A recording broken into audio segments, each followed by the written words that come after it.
sweating, hands shaking, Yeah. knees trembling, heart pounding. Damn.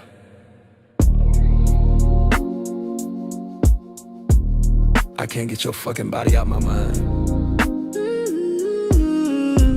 DJ Urban T.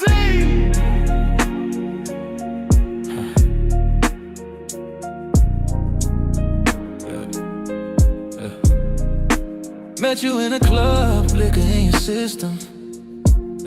Lights low, hips rolling, now you got my attention. I was peeping from afar, trying not to stare, but the way that ass moved said you knew I was there. Now my heart racing faster than the bass drop. You lean in close, say you got a spot. I was cool 2 seconds, then I folded quick. Now I'm sipping off your smile and a slick ass lick. I ain't even touched you yet, but I'm already gone. I was built too late, but you got me following up on why I follow you. Told myself it was just one night, just some lust, just some fun. But my dick ain't the only thing hard, my feelings already sprung. It's an addiction, got me sweating, shaking, losing my position. It's an addiction, fuck me good, got my soul in submission. It's an addiction, girl, you got me sipping, tripping, reminiscing. It's an addiction, and you know it. We pulled up to my crib, door shut, clothes gone. Heels hit the floor before the lights on. You kissed me like you knew me for years. Tongue down my throat, now my mind disappear. You straddle me slow like you own my name. Whisper don't stop while you grinding my chain. Back arch, nails in my chest. You fucking me like you ain't got no respect. I'm sweating, you dripping, she's soaking wet. Neighbors probably hearing every breath. I bust once, you laugh, say again. Now I'm sipping with my pride on the end. I knew I should've stopped that night, but your pussy felt like relapse. One night turned into a habit and I ain't strong enough to fight back. I'm weak. It's an addiction, got me sweating, shaking, losing my position. It's an addiction, fucking till we both need intermission. It's an addiction, girl, you got me sipping, tripping, why I fall like this. It's an addiction, and you know it.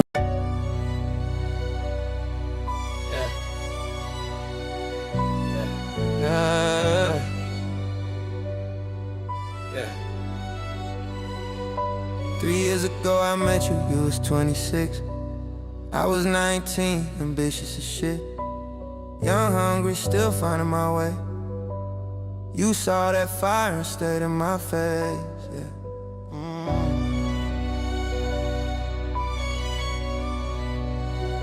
DJ Urban T.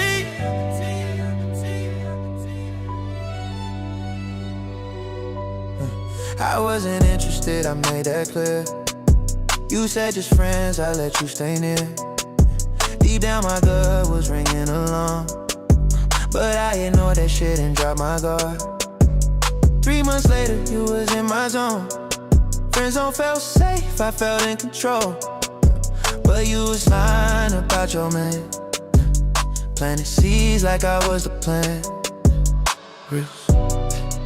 You called crying, said you was alone. Asked me to pull up just as a friend, though. I said no, you convinced me again. I walked into a trap I didn't understand. Half dressed and relaxed, sweet friends. I felt uneasy but stayed in it. Standing there with my guard unclear, thinking, where the fuck do we go from here? Yeah. Where the fuck do we go from here? Yeah. When lines get crossed and shit ain't clear, yeah.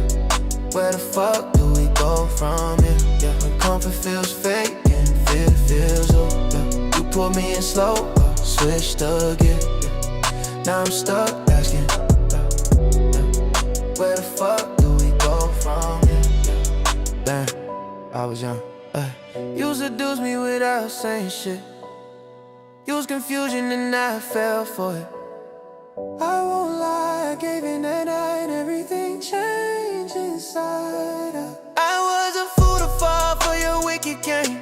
You played my empathy, fed off my pain. Morning came, now I'm your man. Didn't choose love, you had a plan. Fucked up. I stayed quiet, didn't wanna hurt you.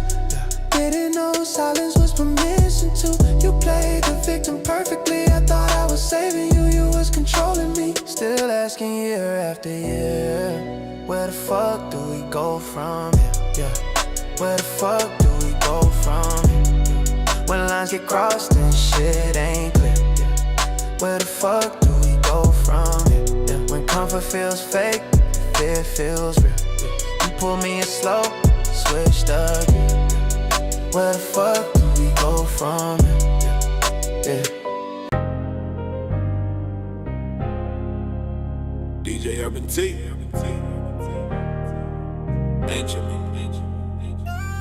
My brothers. This ain't pain talk. This is clarity. They told us be strong, but don't act like a man. Be sensitive, but never take a fucking stand. Be providers, but ashamed of the grind. Confused ass culture, now we losing our spine.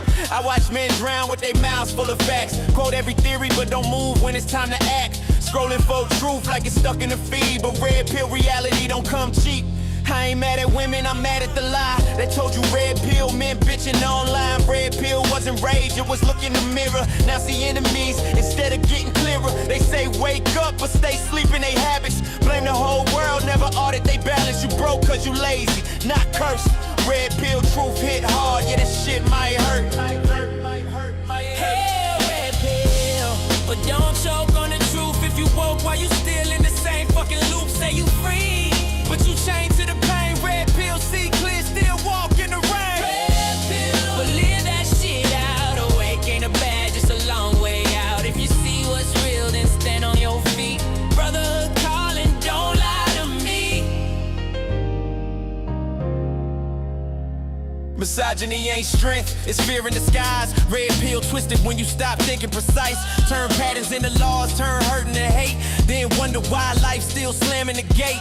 Alpha beta talk got you sounding real small. Red pill discipline silent, don't posture at all. A man who see clear, don't need a villain. He building his shit while you scrolling and bitching. Red pill ain't the uniform, it's the work. But most one language without the dirt. Truth don't trend, don't clap, don't cheer. Red pill pressure make cowards disappear. I ain't saying the world fed, it's never the case. But red pill don't excuse you from running the race. Life don't owe you shit, but it answer the work. So either level up or stay mad and hurt. Red pill, but don't poison your soul. Truth ain't hate, it's control. Say you woke, but you live in the sleep. Red pill talk, same shit every week. Red pill, but stand like a man. Awareness demand more than a plan.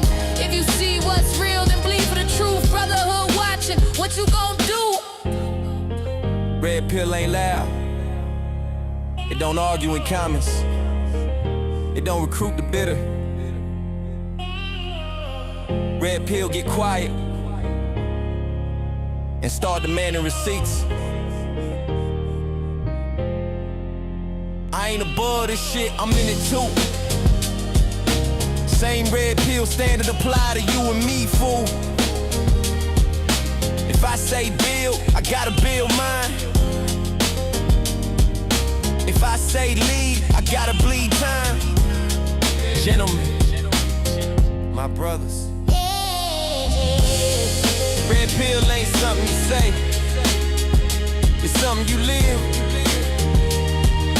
I'm holding myself to it too.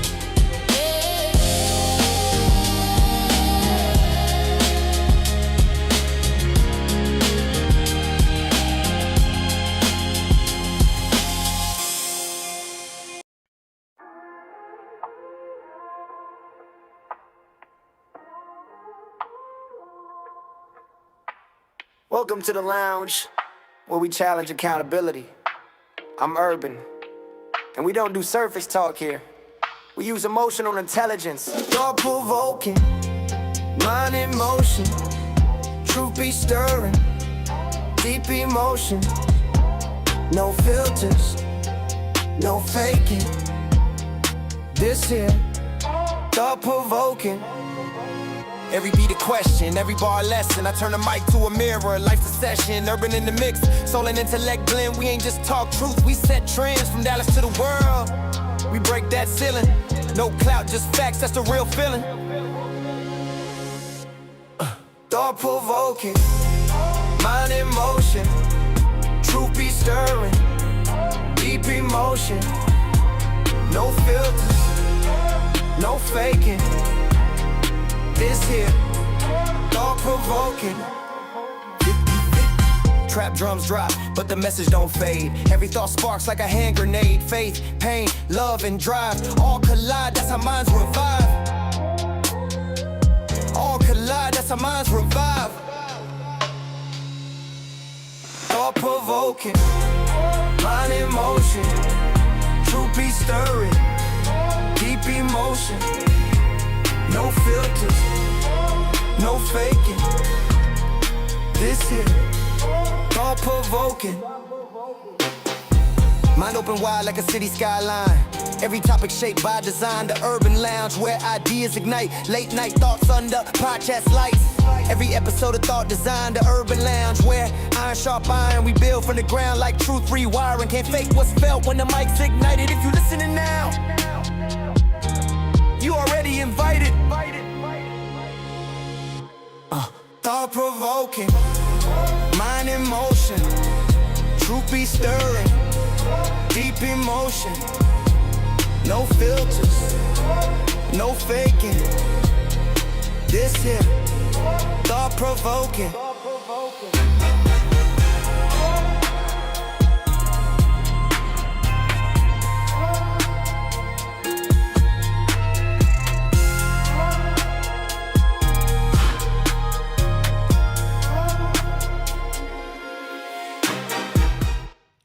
Warning, the following image and or content may be disturbing, offensive to some viewers. Viewer discretion is strongly advised. Real quick community guidelines before we start the show. Now I want y'all to know that this is a space for respectable, thought-provoking conversations. We encourage intelligent discussions, different viewpoints, and respectable debates. Disagree if you want, but do it with substance and respect. Self-promotion is not allowed. This is not your billboard. Links, spam, and promotions in the comments or in live chat will be blocked immediately. Distasteful trolling, insults, or bad faith behavior will not be entertained. You will be blocked and banned. No warnings, no back and forth. Finally, y'all will notice that the subscriber mode is on. It is only for 5 minutes, y'all. 5 minutes. That way we can protect the integrity of the show and also protect the integrity of people who actually want to comment in the comment section faithfully, all right? We're here to think, challenge ideas, and grow, and not derail the conversation. If you're here in good faith, then I welcome you. Y'all enjoy the show. Salute everybody, welcome to the lounge. I'm Urban. Appreciate y'all tuning in to tonight's episode. I do want to apologize for y'all for earlier. And I had to end the first live of the show abruptly. The only reason why is because it was a streaming vertical. All right, because I prefer to have my shows streaming vertical instead of horizontal. But however, I record my shows on horizontal too as a backup. But I prefer streaming on vertical. It wasn't doing that, so I had to restart it all over again and hurry up and do everything I need to do, and thank God I got it done that fast. But appreciate y'all patience and appreciate y'all here right now for this podcast episode. So without further ado, I don't want to hold y'all up. I know y'all been watching the pre-show and everything, and I appreciate that as well too. So let's go ahead and jump into tonight's conversation. Tonight we are going to do a reaction video of the Low, I believe it's the Low podcast. Let's see. Oh, Drop the Drop the Low podcast. We're gonna do a reaction to Drop the Low podcast. We're gonna react to the game. He's on there with his mother-in-law and his baby mama, and they had a very interesting conversation. Reason why we're going to react to this tonight is because I kind of seen a little clips of it on TikTok, and a lot of people was talking about it. So I believe that this will be a very, very good stream where we could really just look at the game, analyze the situation, and also, you know, give our perspective from a real pill philosophy point of view. All right, so we're gonna listen to this. We're gonna react to it. We're gonna break this thing down, and I'm gonna give you my take on this. Well, too. I also want to hear your thoughts about this podcast as well too. All right, so without further ado, those of y'all who are able to, make sure you hit the one thumbs up because it support the channel a whole lot. And let's go ahead and get right into this show for tonight. All right.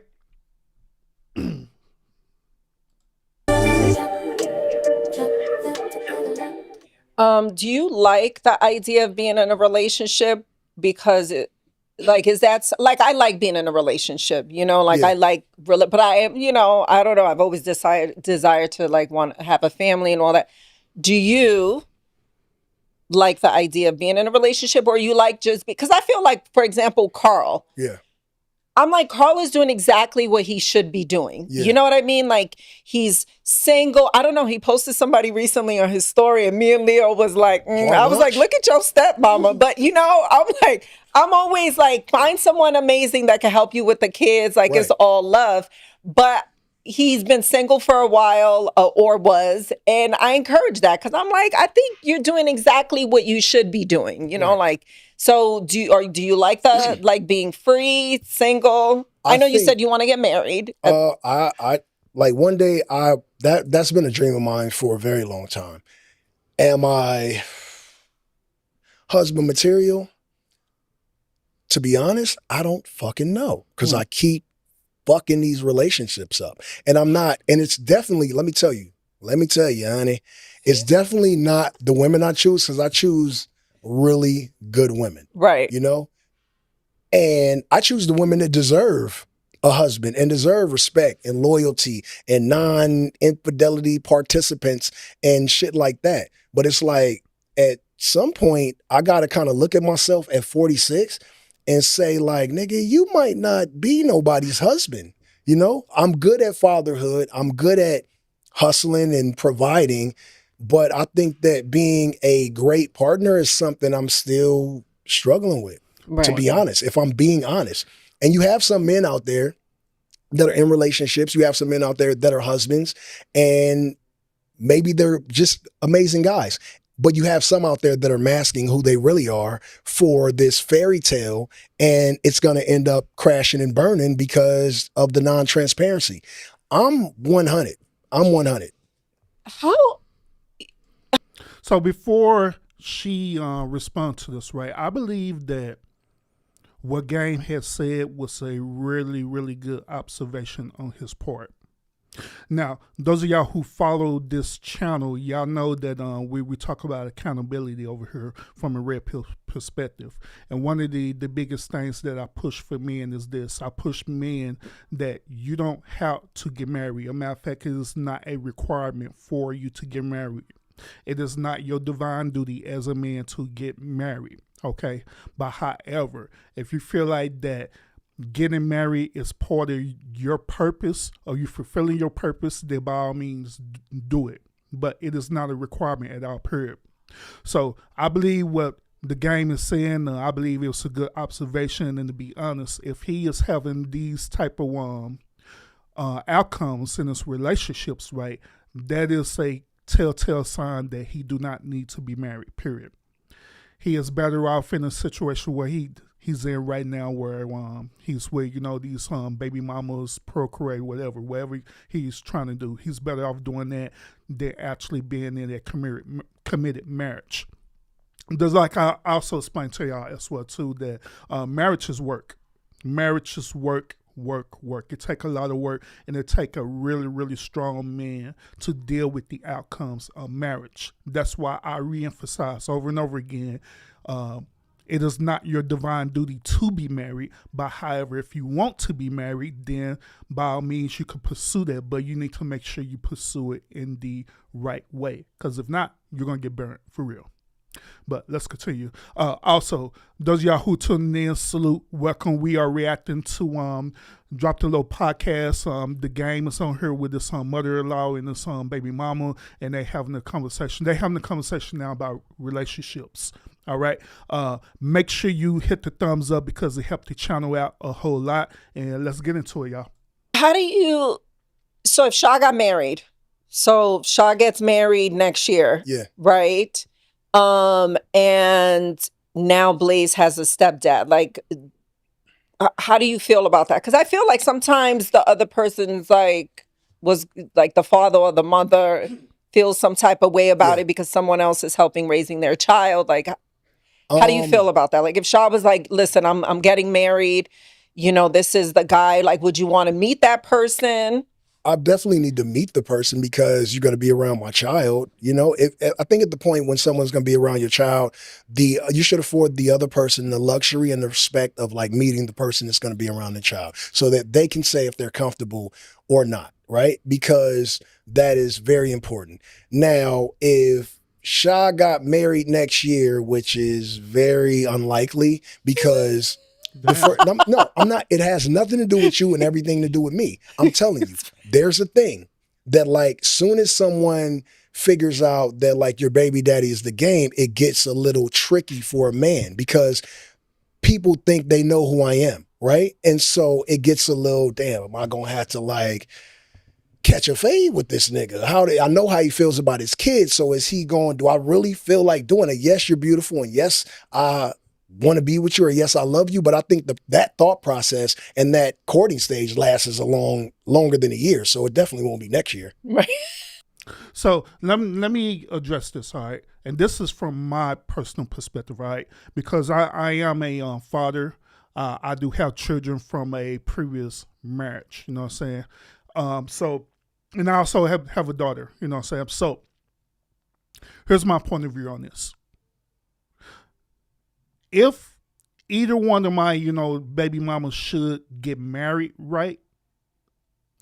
Should they introduce me to their future husband? The answer to that question is hell no. Like, to me personally, like, why would you need to do that? Why? Now, I can understand, the whole concept that, you want to see who's around your children and stuff. But one thing I have learned through wisdom is this. At the end of the day, you cannot control who be around your children. Only that significant other can control that, or the other co-parent can control that. It is a fool's errand to think that you can control the outcomes that happen in that said relationship, especially if they're interacting with your children. It is. I done learned that. I done learned that lesson. So if they were to get married, be in a relationship, get married, they don't have to want to do it. Matter of fact, case in point, my youngest daughter, my youngest daughter mother, she had came to me and told me like, hey, this dude had proposed to me at, I guess it was around Christmas time or whatever. He proposed to her, right? And, she accepted the proposal and they're supposed to be getting married. The first thing that came out of her mouth was this like, hey, don't worry. I'm gonna, introduce him to you and all stuff. He want to meet you and all this stuff there, right? So you know who's around our daughter. I told her, for what?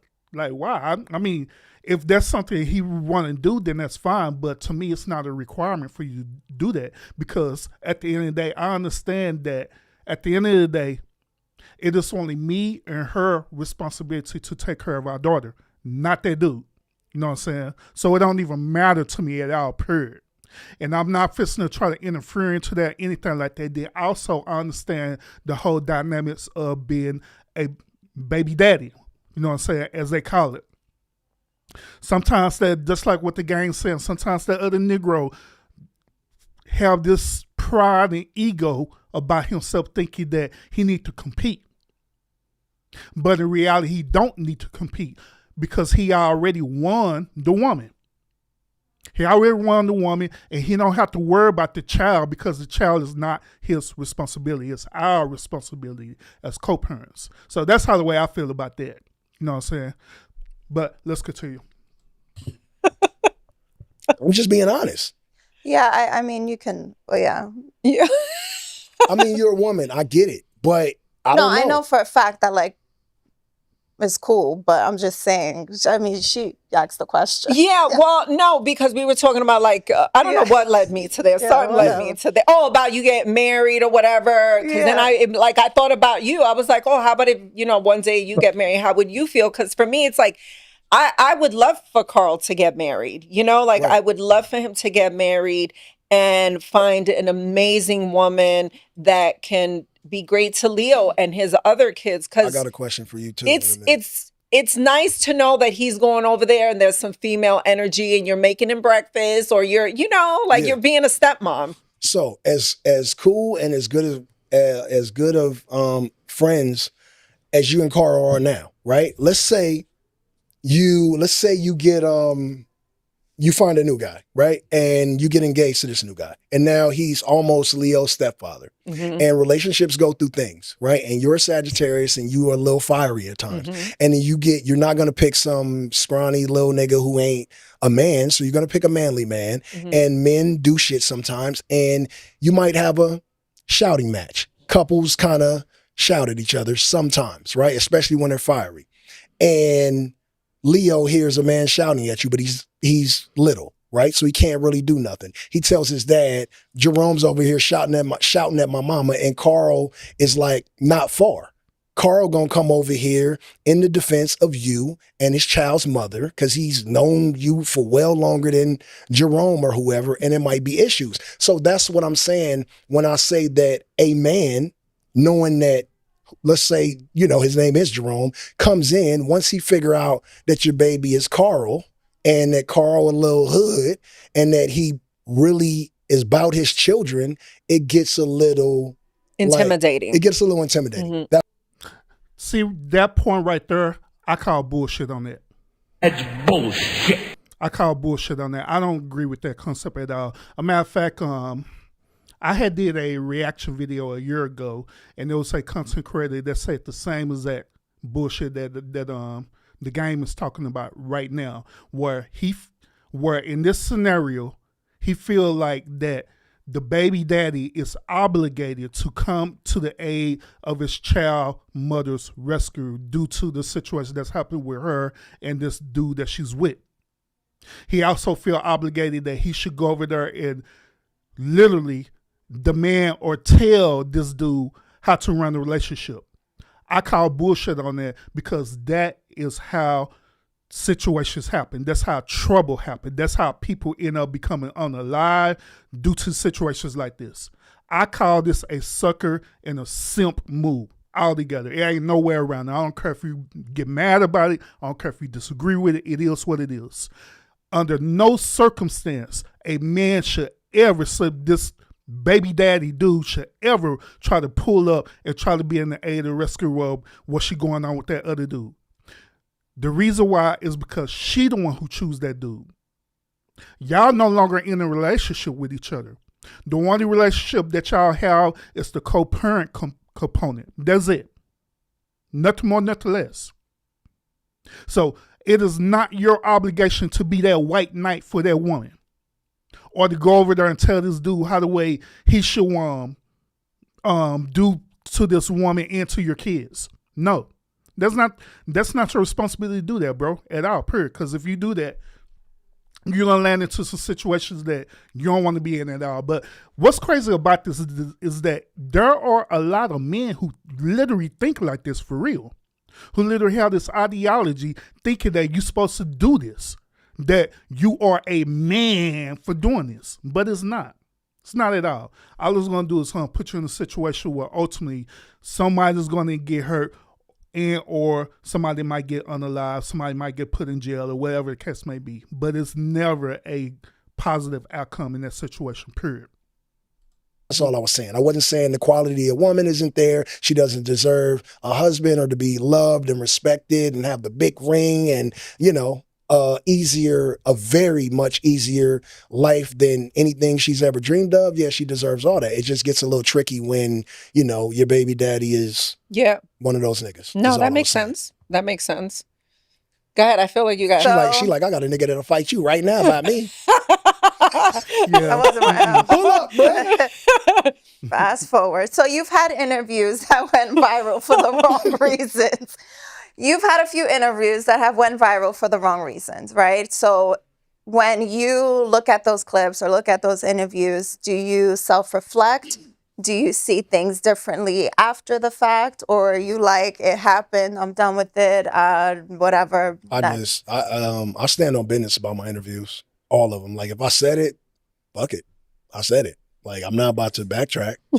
So do you mean everything you say, or sometimes do you just sometimes say I'm things? influenced by my alcohol intake on that night, and you know me, you guys know me. I don't drink like normally, but if I'm out and I have me a few little shots and I feel a little way, I might say some crazy shit.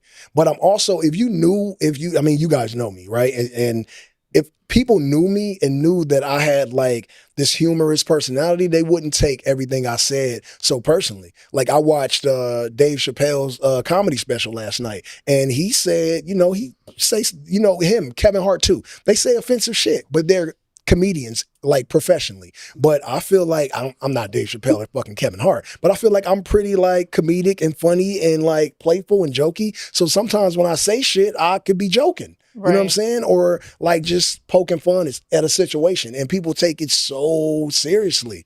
And like, I don't give a fuck. Yeah, I also think it's the time that we're living in, right? Because why don't you give a fuck? These things are crazy. No, but I think these things are crazy. She crazy. thinks I'm crazy, by the way. I also think it's the time that we live in, right? Because you think about the Eddie Murphys and the stand-ups, and is it Richard Pryor? Yeah. Like, they would say that's the era that we grew in because we're not far in age, but like, you could say whatever the fuck you want to say. People are more sensitive these days. Yeah. Like, so fucking sensitive. And I mean, I'm not here to tell nobody to, pick your head up, little nigga, or nothing like that. But it's like, everybody's so pussy these days. Like, relax. You're going to be all right. Yeah. See, even in that particular situation, right, I understand that, life can be a joke. And I understand that, in situations, it could be, a comedy, right? But it's a difference between telling jokes versus just being blatantly disrespectful. You know what I'm saying? And I believe that's where that fine line is crossed, because some people who claim to be comedians out there, they do cross that threshold to where it becomes disrespectful. Okay. Now, once again, I'm one of them type of persons that I'm even though y'all may see me, I'm cool like that too. I'll joke around or whatever, but I do it in a tasteful way. I don't cross boundaries, in other words. But sometimes these people who are comedians, or even a person like The Game, right, he believed that it is okay and it's satisfactory for you to cross them boundaries as long as he put into the header, I'm just joking behind it. No. What you're doing is being disrespectful, especially if that person say that, hey, bro, you're being out of pocket. You're being disrespectful to me now, and I don't like that. And they say that, right? And they say that to you respectfully, and you still continue that behavior. Then no, it's not a joke no more. It's not Comedy Central no more. It's you being a straight asshole. So it's not about this generation being sensitive. It's about just respect and boundaries, period. That's where it boils down to. Once again, salute to everybody who's tuned into the show. Make sure that you hit the thumbs up, because they do support the channel a whole lot. We are reacting to The Game interview at the Drop the Low podcast. All right, so let's continue. Yeah. You do say crazy. One thing about him, you could be texting him or having a conversation about something serious, like, and you always say something crazy. Yeah, because I kind of want to because life gets real. Life gets serious. It's gonna get serious for everyone. If you haven't had a serious moment or really lost anyone you love, if you have all your parents and your grandparents and you're young, I want you to know that life gets serious, and you need to find like the silver lining and laughter, smiling through the smile through the bullshit is literally, you know, like Yeah. a saying. Like I've learned to do that. And I've had like some traumatic shit happen to me in my life to where I got to get right back on the horse and laugh my way through the jungle to get through some of this shit. So Yeah. that's just my coping mechanism. It doesn't necessarily have to work for everybody. Is there an Agreed. instance in the things that you say that you have been misunderstood and you never corrected that you can think of? Like a certain thing. Yeah. Like I Um, said this, I didn't mean it that way, or, you know. I kind of usually say what I mean at the time. And even if I feel like it was a little bit misunderstood, like I can't knock on everybody's door and be like, hey, yo, are you home? Yo, remember when I said this? I didn't really mean it. Like, I'm not.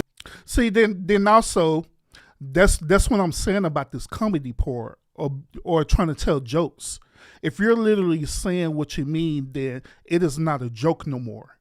You're literally being serious. So you're purposely being a line crosser. You're purposely crossing the line and you're trying to disguise it as it being comedy. No, not at all, bro. Doing that. Like once I said it, the shit is said, and either it alters the way that you view me, and maybe you're no longer a fan or a follower, but like, fuck you. I'm not out here living for you. I'm living for these kids and my mama, and that's pretty much it. So you're gonna have to like suck it up, ride that shit out, and maybe hit the unfollow button, or maybe take me off the playlist and go listen to somebody else and support somebody else. Because if my humor, my antics, or my music, or whatever I am on the day that I'm being what I am isn't for you, then like, I don't know, eat a dick. Yeah. So let's talk about the album. So is there a date? Is there a date for the drop? I'm just gonna say I'm tired of like giving dates and pushing it because my creativity it hasn't met its perfection, but I feel like I'm pretty much done with the album after dropping these mixtapes and seeing how my fans have taken to the new music I've put out. I think I need to just go back and revisit it one more time, just sort of a last looks type of thing. But I think I can get it out in like late January, February or something like that if I'm really like. Wait, is pushed back more? I'm trying, you know? I got kids to take care of. You know what? I will say you have been working very, very, very, very hard on this album. Yeah. We have had, late night conversations. You're at the studio or you're like, hey, I'm going to the studio. So you have been putting a lot of energy in this album. Yeah. For a long time. And a big part of the reasoning for that is that I have a new son, a new legacy to extend, and there's a lot of publishing and like things that I have to revert to my new son. Yeah. Like Cali and Harlem and Justice are, they'll be able to live off the royalties from the documentary and all the albums prior to Blaze being born for a very long time. And so everything, from the time that you told me you were pregnant until I'm no more, like it's built for him. Yeah. Has fatherhood changed the way you write? Like the things that you say? No. I'm like, I don't be thinking about them little niggas when I be writing. I'll be like, Crip niggas, blood niggas. I don't be thinking about one child. When you're in the booth, like, what does that look like? Do you have a cocktail? Do you smoke? Like, what do you need to have the lights a certain? Like, what is your vibe? I rap in the dark. You rap in the dark. I can't smoke before because I already have a raspy voice, right? If it gets any more raspy, then it starts to sound hoarse, and I can't really hit certain notes that I want to because I'm really animated in some of my songs. But yeah, I don't really drink much these days anyway. But I'm not opposed to having a celebration shot if I've completed a song that I feel like is quality. Yeah. So do you write it? So like, do you have like an actual pad when you write down? No, do you go off? I write on my jogs, like in my mind. And then, I'm out, like 3 to 5 miles daily. And I'm writing in my head and I just rehearse it. So by the time 3-4 p.m. comes, I've like got it. And then I go to studio and I'm able to just lay it down like that. You know what? And that is true because I was driving one day in some random area and who do I see? Remember that shit? Jogging down the street. Yeah, I'm in a random, I'm somewhere and I'm driving and I'm looking and you had the earphones on. and you are in a zone, but you're in a zone, but you still know what's going on the fuck around you. I will tell you that. So I pull up next to him and he looks over and it looked like you were. I thought it was a baddie. I was about to say, fuck, I still got it. So from one artist to another, I can relate to him on that. We call that a type of trigger or coping mechanism to, get the juices flowing for us to, start writing. Like for me, for example, my best writing is when I cut everything off, and I'll be here in the studio. I cut everything off. It be quiet, and I normally do it around midnight or so if I'm still up, and that's when I get my inspiration from writing. All the one pre songs that y'all heard in the beginning of the show, I wrote all of them. Every song that you heard on there, I wrote all of them, including the DJing songs that I have on my DJing channel as well too. All of that I have written that. You know what I'm saying? So I get that inspiration that way, where everything is quiet and it's peaceful. Then I start thinking about it, then it'll start flowing, and I just put the songs and stuff together. You know what I mean? So yeah, I can relate to that. But other people have different coping mechanisms. Like you say, he'll go for a jog, and that will help him out with this mechanism. There are other rappers and artists where they'll say that they'll take like either a cold shower or a hot shower. Other people, they get inspiration from drugs and alcohol, which I believe that's the worst thing you could ever do. And other people, they'll get inspiration from other places through hurt, pain, struggles or whatever, you know what I'm saying? Fuck yeah. And then I'm like, oh, it's fucking grandma.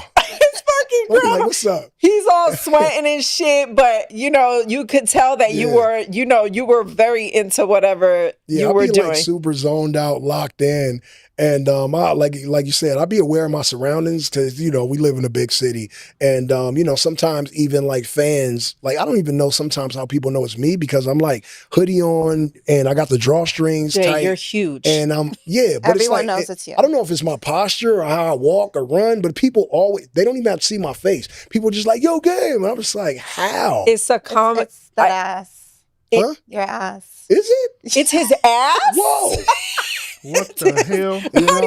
I'm learning new things every day. How is it his ass? I don't know. He always has baggy clothes that ass. on. You know that ass. Oh my I can God. still. Hey, yo, come on. It's your ass. She's something serious, man. Were you looking at that ass when you first met her? Yeah. Oh, Yeah. come on. Yeah. I feel like fucking what Deborah Cox. Yeah. How did Girls I fucking, look at guys' how did I get asses here? like guys look at Yeah. Really? I don't know.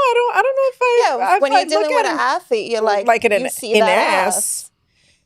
Yeah, but it's not my initial thing to look at. You know what I'm saying? You know a guy with no ass. You just you're an ass girl. We got No, it. I'm just We got saying. You know a guy with no ass, or you know a guy with a.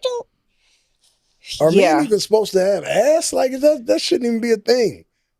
Like you should be looking like deep inside my soul for who I am as a person. You should take your own advice. No, men can look at women. You guys are built like, I don't know, like God really took his time on y'all. He kind of threw us the fuck down here. But like, I think we need to normalize, like, yeah, women are this, but guys need to come up to this too. Like, if you're a diamond, you should be a diamond too. Like, why is it that women are supposed to do this and that and be that, and then guys are like down there? Yeah. Nah, that's some bullshit right there. Don't listen to that feminist bullshit. It's a reason why God had designed us to be uniquely different. God designed the man to be different. God designed the woman to be different. God purposely had designed the woman to be attractive to the man, just like when it said in the Bible. Once when God had awakened Adam out of his sleep after he created Eve, he had presented Eve to Adam, and then Adam looked at her. He looked at her beauty first. Then he looked at her intellect and all this stuff there. You know what I'm saying? Later. So, yeah. But when I hear women say stuff like that they looking at, a dude ass and all the stuff there, I don't know about all that. I don't know. I actually had asked my wife about that. I like when Well, when you look at me right, do you be looking at, my ass and all the stuff there, right? She said, why? You don't got nothing back there, so why I need to look at that? Anyway, stuff. He's like, no, I look at, she told me this, I look at your shoes, I look at your smile, I look at your eyes, you know what I'm saying?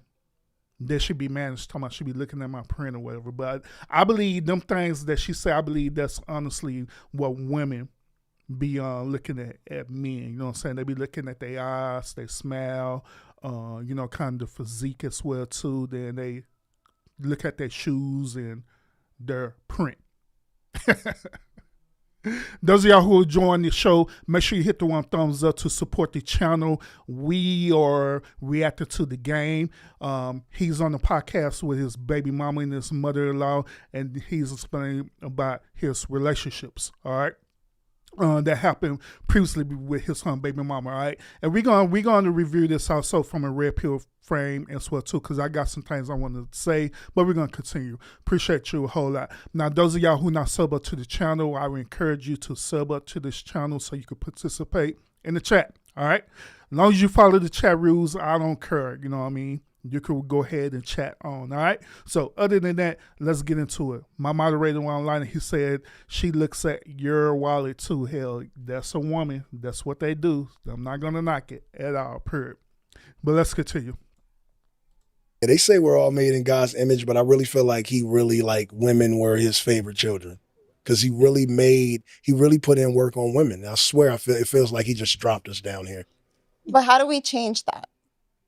How do we place that energy into men like you? Something that doesn't happen a lot. And I'll tell you.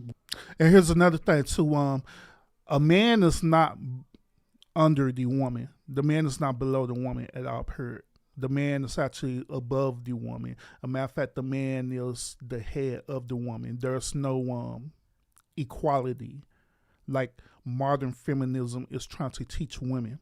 We don't walk side by side. There's an actual divine order that we follow.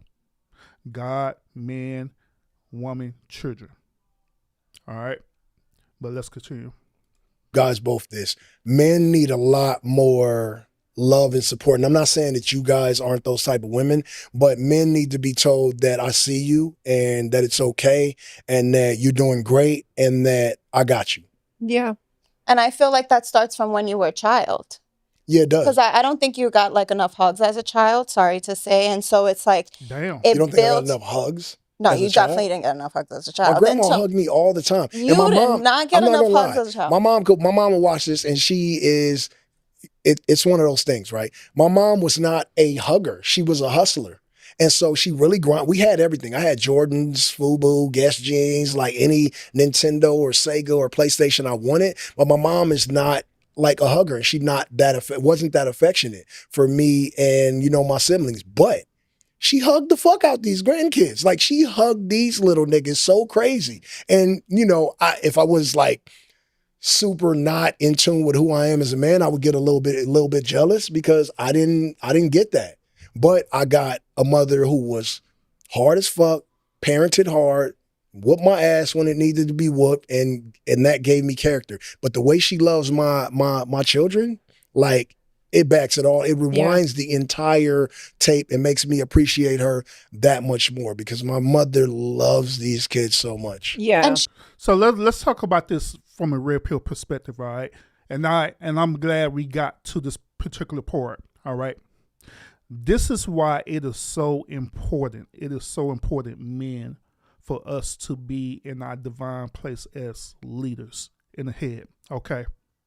Because when we're not in our divine order as men, right, the end result is that you get these single mothers who try their best to be both feminine and masculine at the same time.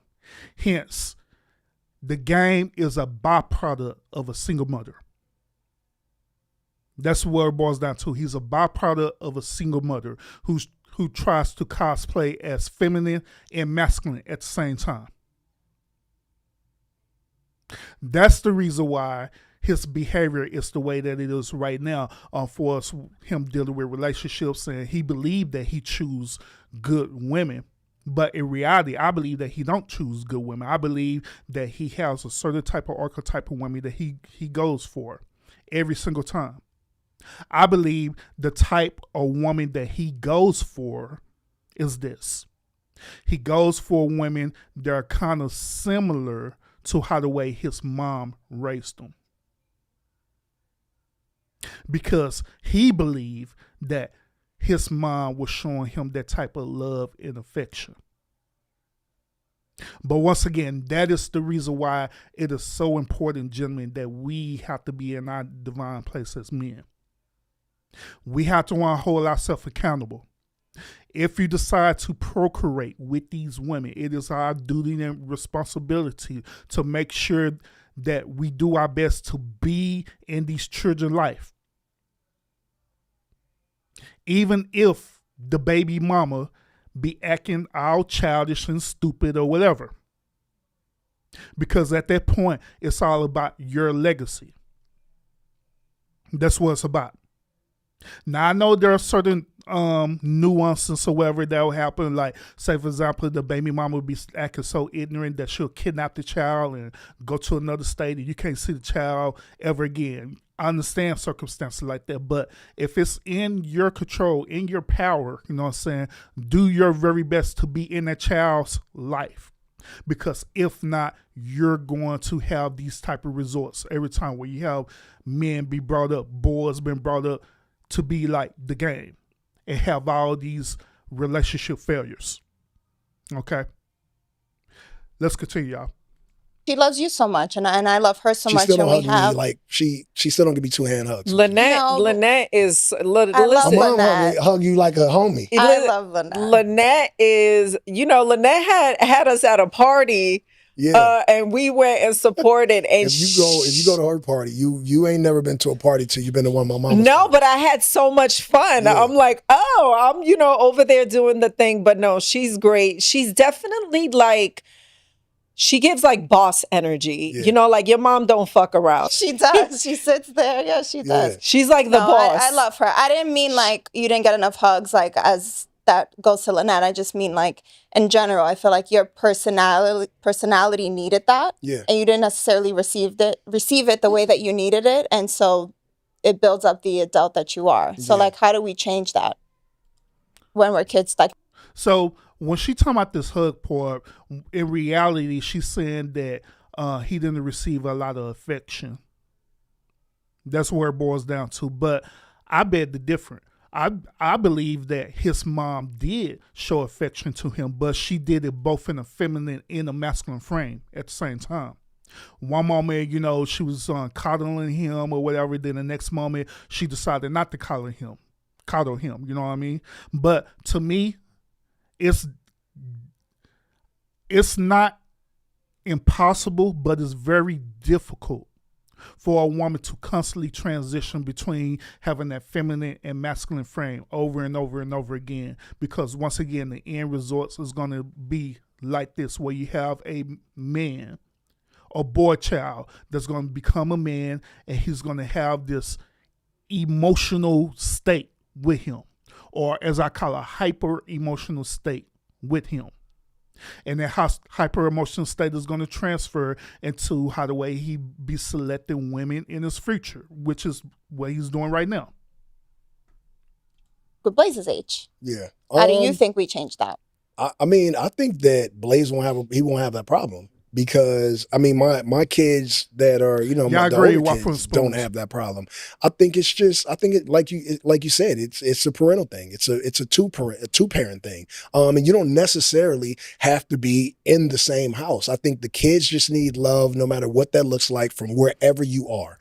And if you love your kids wholeheartedly, I think they will turn out to be a lot better human beings. Yeah. And me, again, I'm not the model for an amazing human. I think that my oldest son he set like the foundation for his younger siblings, for my younger kids, and I think that you are.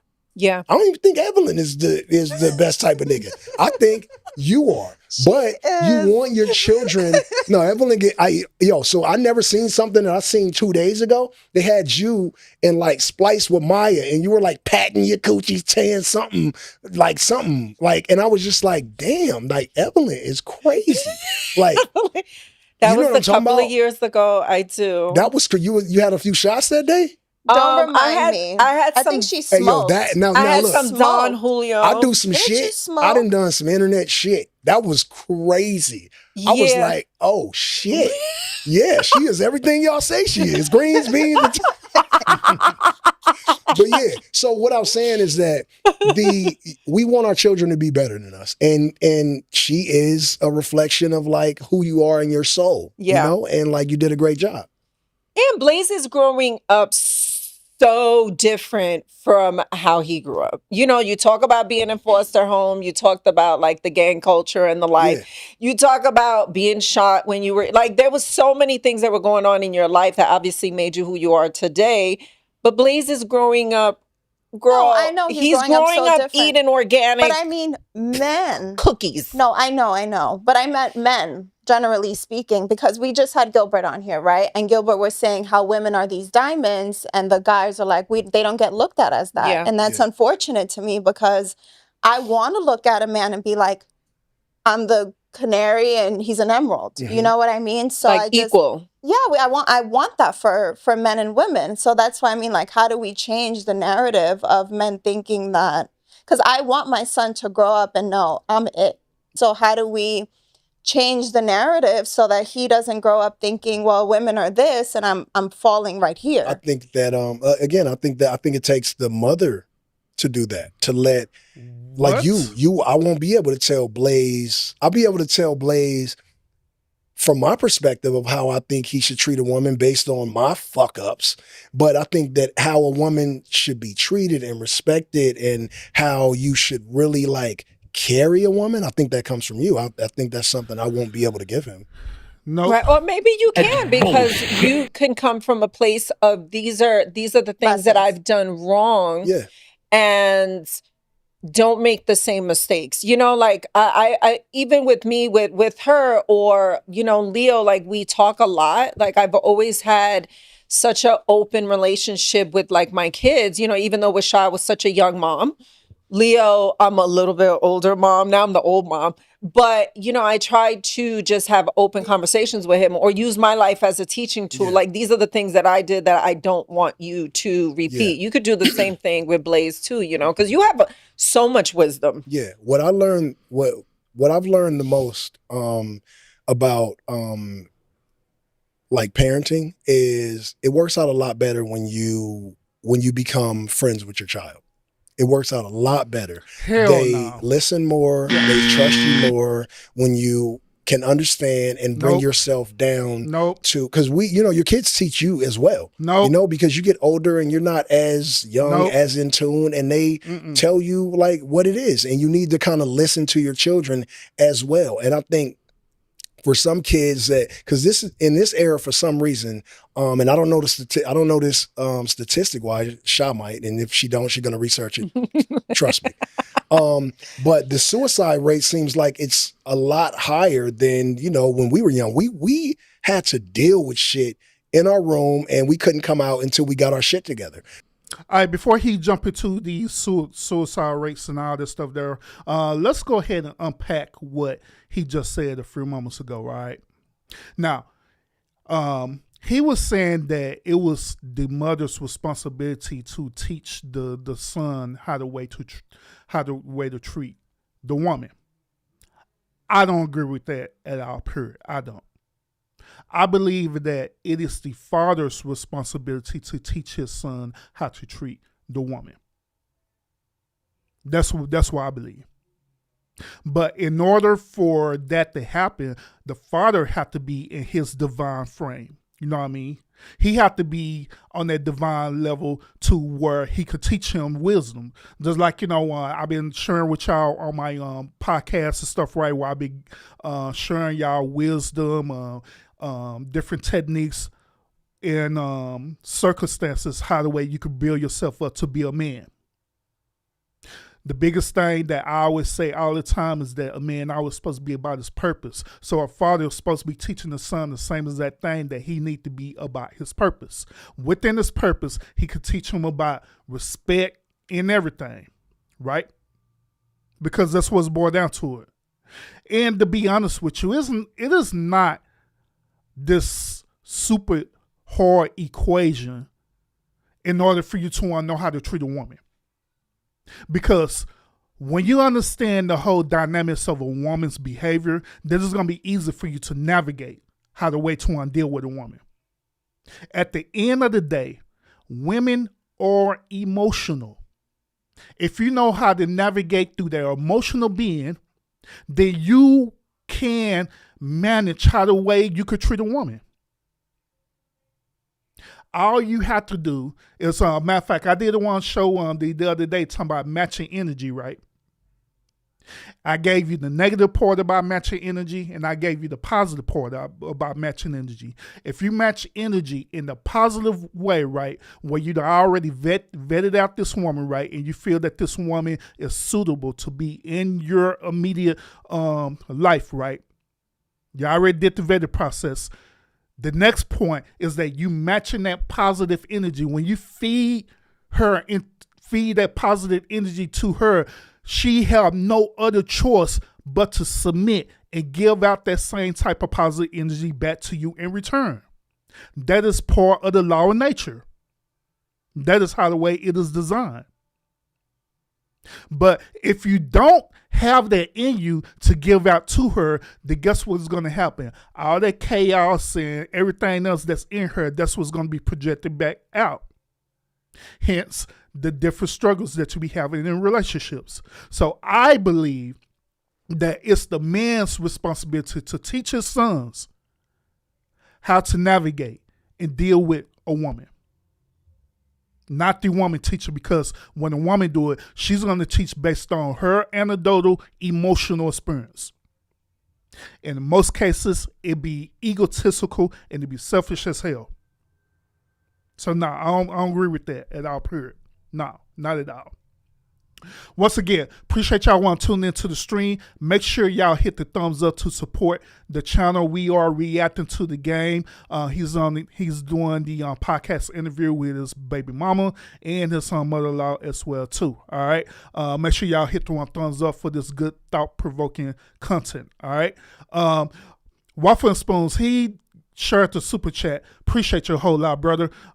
He says, Sam, he said this. He said, Sam, what's up, Urban? I love the shorts. Appreciate you, man. Appreciate you a whole lot, man. I do a lot of hard work on the shorts, and I appreciate the shorts that brought you over here to the live show. Appreciate you. All right. Matter of fact, before we continue, y'all let me know where y'all want viewing from. Those of y'all who are subscribed to the channel now, let me know where you're viewing from. What city you viewing this live from, you viewing it from, whatever, you know what I'm saying? So I can shout you out as well too, right? Appreciate you. So we're gonna dive deeper into this. They said a couple more things, so I'm gonna kind of bag it up a little bit. Hold up. I'm probably about right here. So how do we change the narrative so that he doesn't grow up thinking, well, women are this and I'm falling right here? I think that I think it takes the mother to do that, to let, like I won't be able to tell Blaze. I'll be able to tell Blaze from my perspective of how I think he should treat a woman based on my fuck ups. But I think that how a woman should be treated and respected and how you should really carry a woman, I think that comes from you. I think that's something I won't be able to give him. Right. Or maybe you can, because you can come from a place of these are the things that I've done wrong. Yeah. And don't make the same mistakes. I even with me, with her or, Leo, we talk a lot. I've always had such an open relationship with my kids, even though Washai was such a young mom. Leo, I'm a little bit older mom. Now I'm the old mom. But, I tried to just have open conversations with him or use my life as a teaching tool. Yeah. These are the things that I did that I don't want you to repeat. Yeah. You could do the same thing with Blaze too, because you have so much wisdom. Yeah. What I've learned the most about like parenting is it works out a lot better when you become friends with your child. It works out a lot. So real quick, chat. Do you agree with the game? Do you agree that if matter of fact, if you are parents, whatever, or you don't have to be parents, it doesn't matter. Do you agree that it is better for you to be a friend to your child versus to be an actual adult to your child? Let me know how y'all feel about that. My stance is this. I don't agree with the whole friendship concept with a child, period. Because I believe that there should be certain boundaries that's set in place. That child should know that you are the parent and they are the child. And that is period. Now, within that, I do agree that you have to show your child a level of respect. Okay? You can't belittle your child. You can't be super egotistical to your child. Meaning that everything that you say is absolutely right. I do believe that it is okay for you to hear out your child, especially if they earn out certain type of grievances. You know what I mean?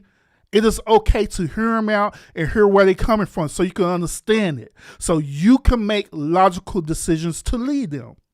Before it's you being equal with them, putting them on the equal level with you, saying that they're your friends, hell no.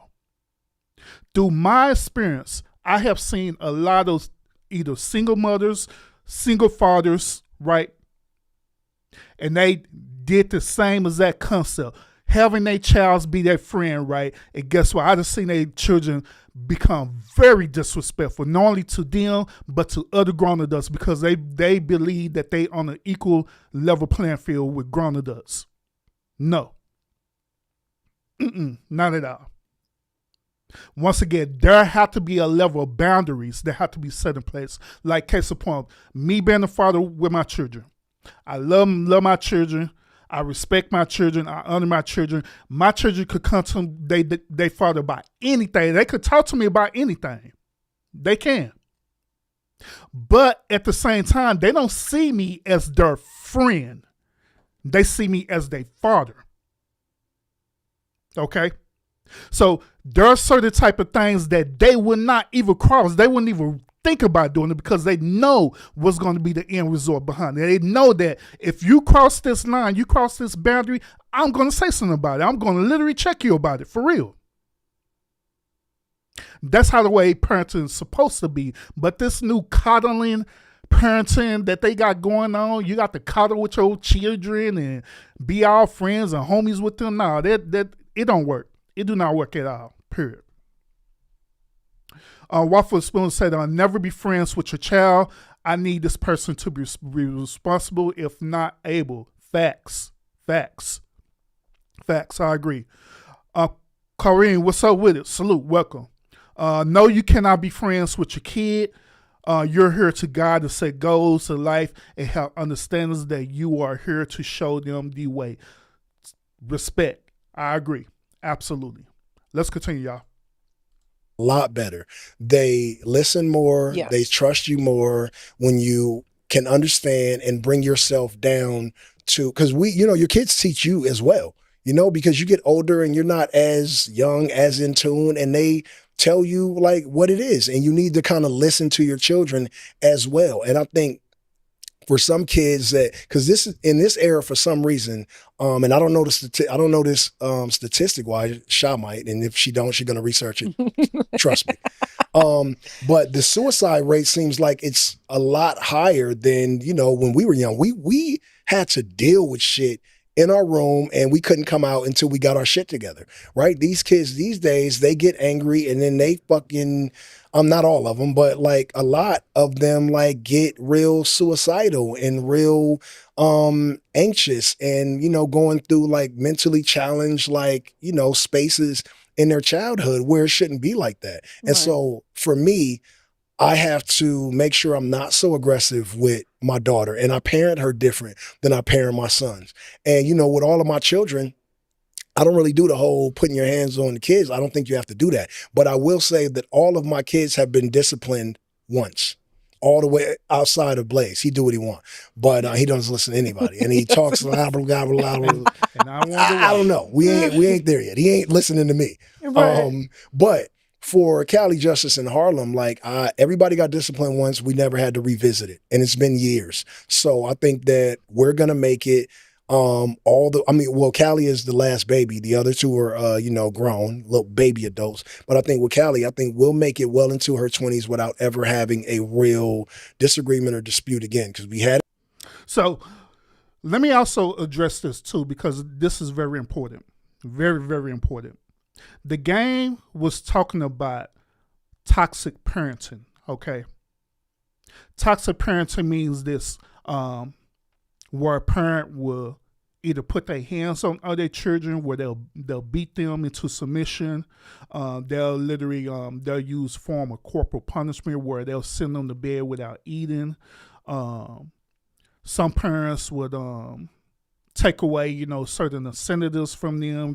Like back in my day, it was like toys and video games or whatever. But in this modern time, they'll take away technology and different things like that, right? So my stance on toxic parenting is this. I don't agree that you should be a toxic parent to your children. But however, a form of discipline is not going to hurt the child. Now, what would I mean by this? When you're trying to correct certain type of behavior that the child is doing right, you have to let the child know the reason why you're doing it, okay? You're not doing it because, you just enraged, you're angry, and you're just trying to put your hands on the child because you're trying to take your frustration out on them. No, not at all. But when you do corrective parenting, what you're doing, you're setting boundaries. You're letting them know that, hey, the choices and decisions that you made, you had crossed the line on that. Hence, there are consequences for your behavior. The reason why this is so important is because when that child becomes an adult, when they become an adult, they have to abide by the laws of the land. Meaning that if they end up breaking any of these laws of the land, guess what's going to happen to them? They are going to be punished. They're going to have to deal with the consequences. But guess what? That teaching doesn't start when they become adults. That teaching starts when they're little with their parents. Okay?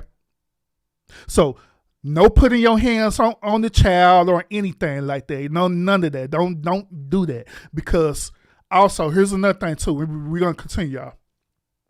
For us with both with boys and girls, right? If you were to put your hands on your children, do you know that you're teaching your children that when they become grown adults, that it's gonna be acceptable for them to put their hands on other grown adults and children as well too? Y'all do understand that, right? That's why when these children become grown adults, they end up entering into these toxic relationships where they're fighting each other. It's because that's a learned behavior. They learned it from when they was young, from mama slapping them. They learned it because daddy was punching them in the chest. And daddy said it was acceptable behavior. Mama said it was acceptable behavior. They learned it if the one parents were in the household or whatever, seeing them going back and forth fighting each other.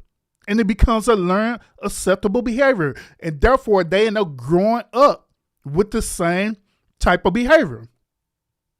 So to solidify that, just don't do it. Don't put your hands on each other, nor don't put your hands on your children, period. There are other ways to correct the behavior besides that. But let's continue, y'all.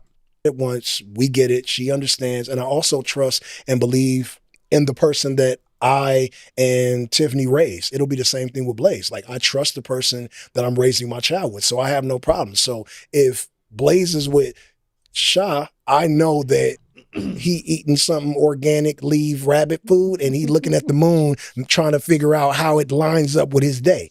And if he's with me, she know like ain't nothing gonna happen to him because that man's gonna die for that baby. So like she can go on to yoga or go work out and like do her thing. And I'm at the point now where I haven't even taken Blaze for, I went on a walk, but I don't believe in taking kids from their mom too early because like they're just so little and precious. And it rang true. Remember I told you I don't change diapers? Have I changed one? See, she don't like that shit, by the way. No, But- I really feel like if you have a child and you are more than able, your hands are working, your fingers are fine, you have no arthritis, that you are more than able to help and wipe your child's ass too, if you can wipe your own. Because when he's 50, let's say, what are you going to be, 112? Yeah. You might need someone to wipe yours. I got Harlem. Yeah.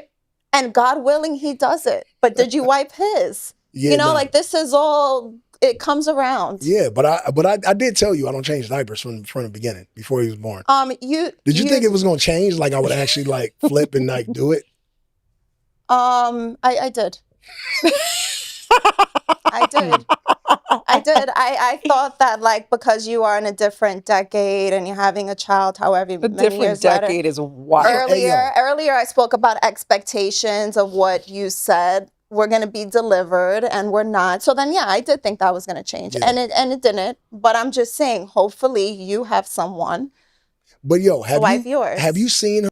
So let's address this real quick, y'all. I find this interesting because this is something that women are notorious for doing to men. If a man blatantly tell you who he is, why do women insist on thinking that they could want to change this man's mind later? Like he just going to have an epiphany, he just going to do what you want him to do later on down the line. This is not going to happen. If this man told you he's not going to change diapers, he's not going to change diapers, period. Now, me personally, right, me being a father, I had changed all my children's diapers, every last one of them. The reason why I did it is not because it's a gender role type thing like the game is talking about, right?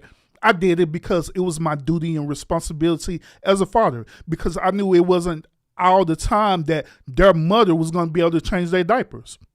So I had to learn how to do that.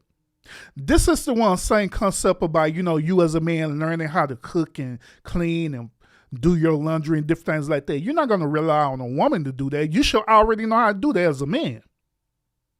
You should already be so,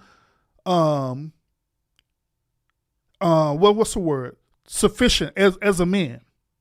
You should already know how to do these things as a man without relying on a woman to do it. Now, it's cool if a woman did it, she volunteered to do it. It's fine. There's nothing wrong with that. But you should know how to do that as a man.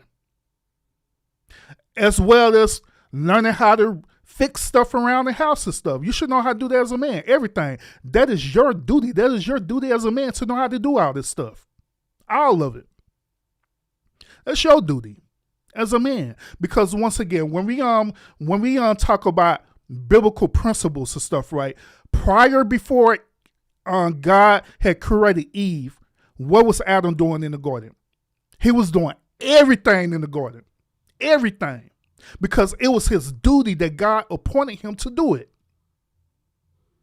So why is it now in this modern day time, right, where we have these gender role things, that's what we call it right now, right?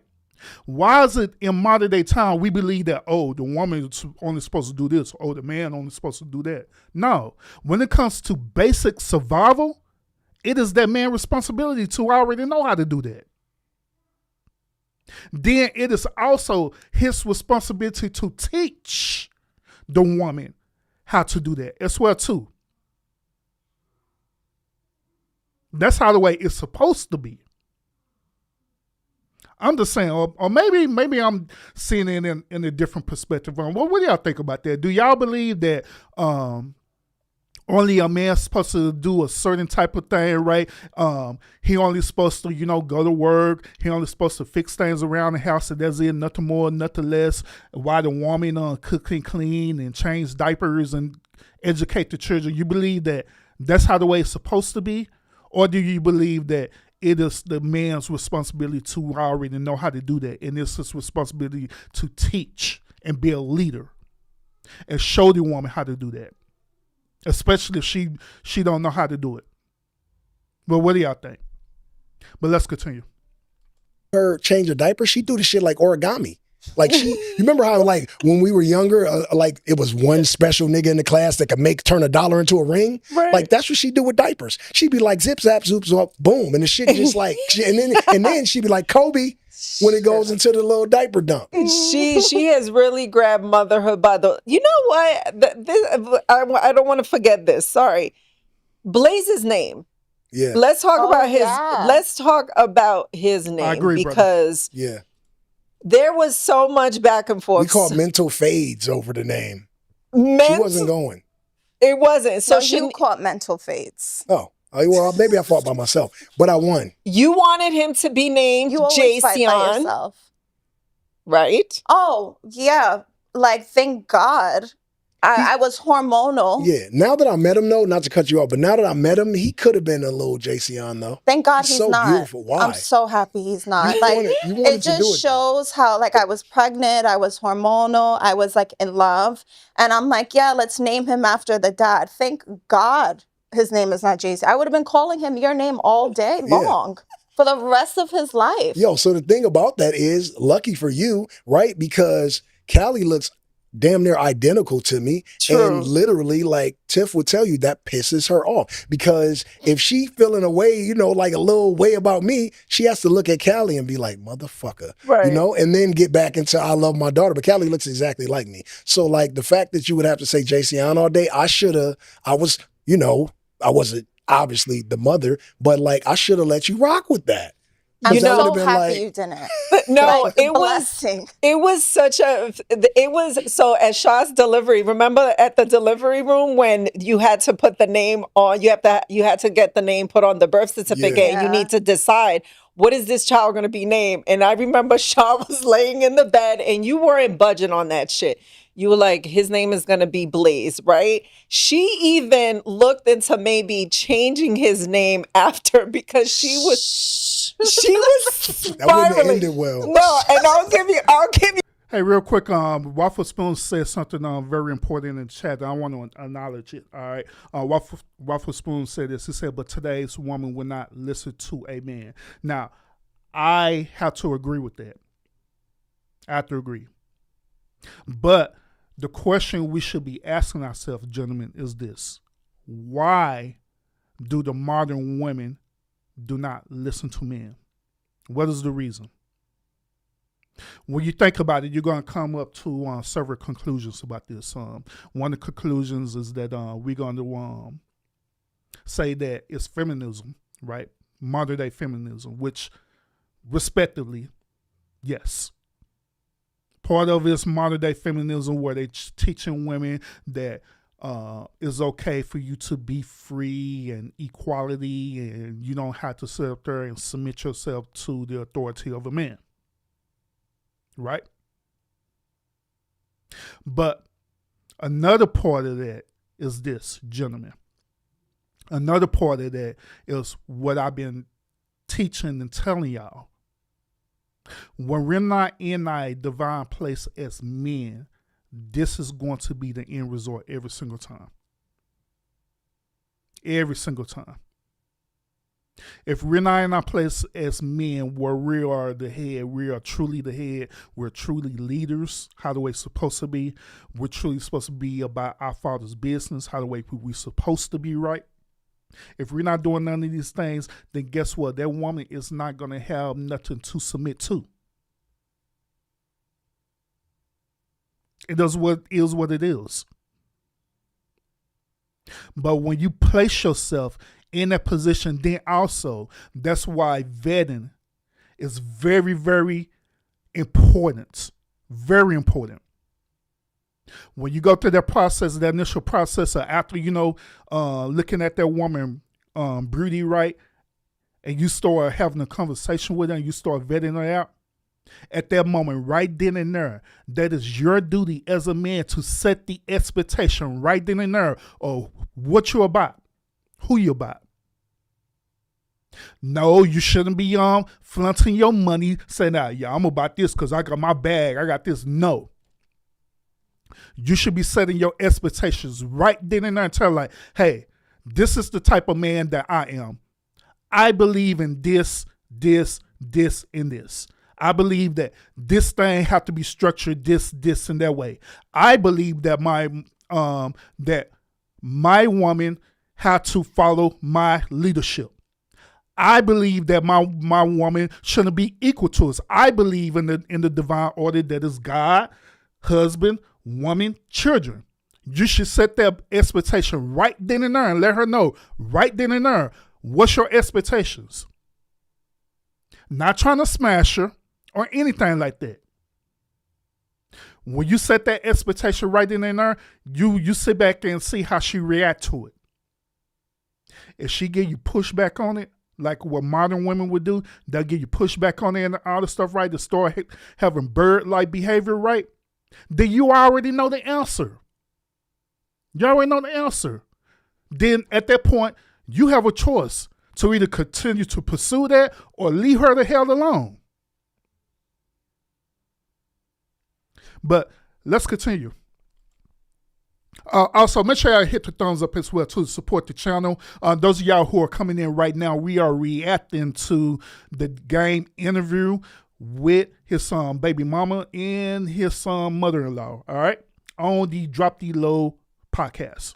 You a little What are more, you doing? Wait, because you hated the name. Hey, yo. So you were in a vibe, right? You were in vibing. And I remember us being at the house and you were hormonal. You had just had Blaze. Like, we just got home with him. He was like all mangly and, like all, and she was like, I can't believe his name is Blaze. Like, it was like a full, we can laugh about it now. Yeah. It was a full like. But now look at him, and he looks like he looks like his name, and it's so like cool and chill. And he's such a beautiful baby. But like, and I'm glad you didn't do that because I'm like tit for tat. And so when it came time to like for the other parent to sign the passport when you want to take him on a vacation, I would have been like, I ain't got no hands, I'm good, But nah, I think he turned out perfect. I think everything about him, from name to like how he is to what he looks like, is beautiful. I did not, I'm being honest. You're absolutely beautiful. I feel like I'm God's gift to the earth. Look in the looks department. Of course, you're all gonna pick me apart. Great. But you are good looking. Thank you. Nah, bro. Stand your ground. You are God's gift to earth. Absolutely you are. Because men are the prize. Yes, that is a fact. Men are the prize. Yes. You're absolutely God gift to the earth.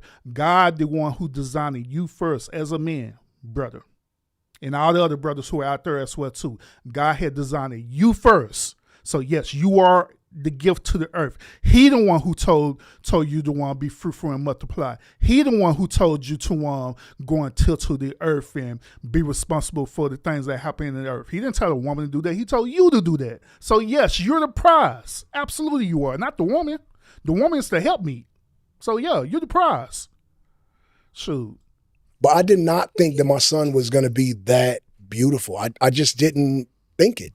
I didn't know what it would be, like I didn't know what it would be. Like I look at him and I'm just like, oh my God. And I thought with Shaw, I say this all the time, I just knew I was going to have a boy with colored eyes, right? Because back in the day, you didn't find out, what you were having. You just had the baby and it's like, surprise, you have a girl, boy. It's not like it is now.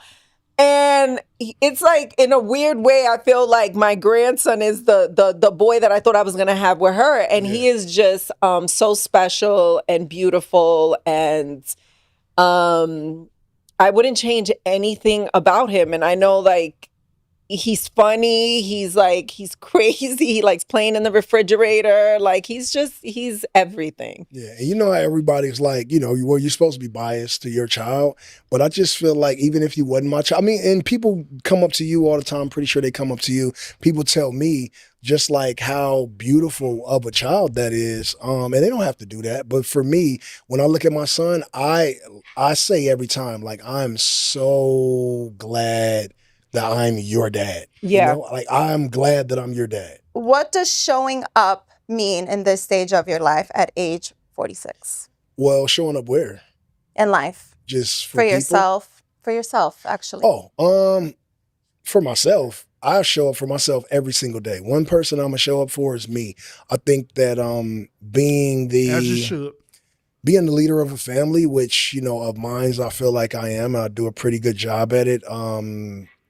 For the most part, I am a little stubborn. With every single person in my life, I can be a little stubborn. That's just who I am, and I force people to accept the shit.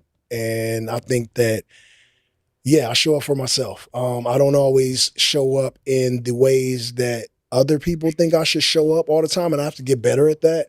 Because again, I be so like my way or the highway sometimes that it affects people emotionally. No, it should be that way. If I could do anything or set anything in motion, I would literally just set that in motion. I got to get better at that. How do you get better at something like that? Like, does something happen and you think twice about it and you're like, I'm going to take this move instead of that one? Or do we just say it? And I got to take the voice in my head to tell me fuck that shit and literally spin the block on the other person's feelings and emotions. So that's something you can work on for the new year, because obviously it's a new year. You've been training your you work out. We know you're not gonna be like new year, new me bullshit. You fucking work out. I try to get ahead of that. I don't want to be a part of that new year, new me, and then quit in fucking February. Right. Yeah. So that's something that you could start working on for 2026. I'm on it. Not being stubborn.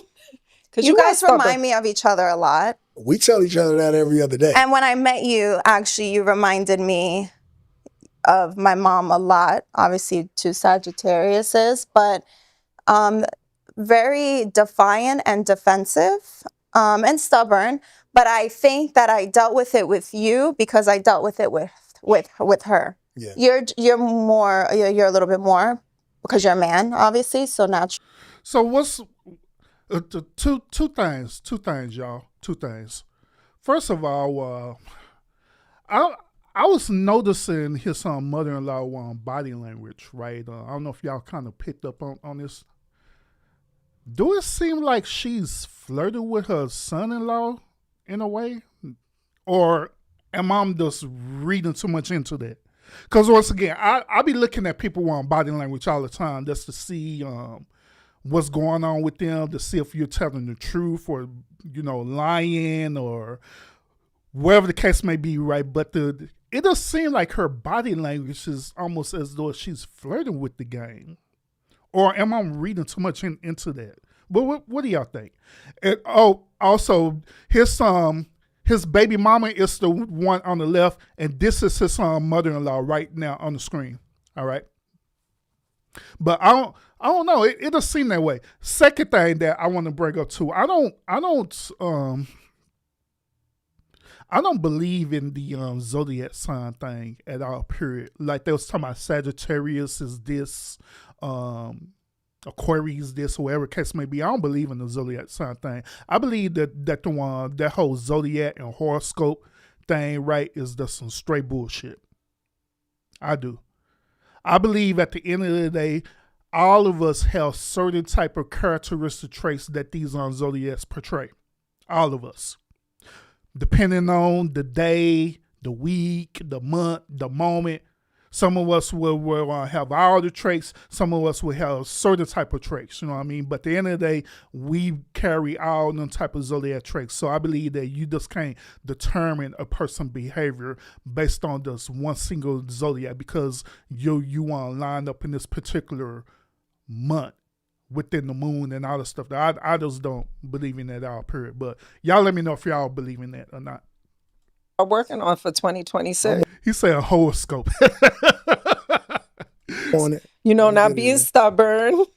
Because you guys remind me of each other a lot. We tell each other that every other day. And when I met you, actually, you reminded me of my mom a lot. Obviously, 2 Sagittariuses, but very defiant and defensive and stubborn. But I think that I dealt with it with you because I dealt with it with her. Yeah. You're a little bit more because you're a man, obviously, so naturally. But I think that, yeah, it was not as easy to deal with it with you, but it was familiar because I dealt with it with you. Or even with my dad a little bit, actually. Yeah. Yeah. Yeah. So. Yeah, we're similar in a lot of ways. Sometimes Shaw's like, you just want to understand what he's saying or whatever. And I'm just like, well, I kind of do, you know, so I don't know if it is a sign thing or whatever, but I think it's a sign thing, right? And you know how it is with signs. Like, you know, we kind of like stick together when we find somebody that's a Sagittarius. No, I mean, but anybody, like, too, if somebody was a Cancer and they met a Cancer, they'd be like, oh, no shit, you're a Cancer too. You kind of like get with your people. That is so silly. But huh? That's silly. It's not silly. That's why me and Grandma caught a vibe off the back, you know? And I didn't even know she was Sagittarius, but I was like, this little lady, like, yeah, like, she's my type of person. You don't want to know what my grandmother asked? Wait a minute. He said they caught a vibe off the bat? Wait a minute, what the hell is he talking about? Caught a vibe off the bat. See, my moderator Lionel, he told me, nah, you reading too much into this, bro, but I'm just... And he also right about this, y'all. He also right about this, y'all. Where we giving you some really, really thought-provoking content tonight. We're reacting to this interview with The Game. Well, not an interview. We're just reacting to this podcast with The Game, his mother-in-law, and his baby mama.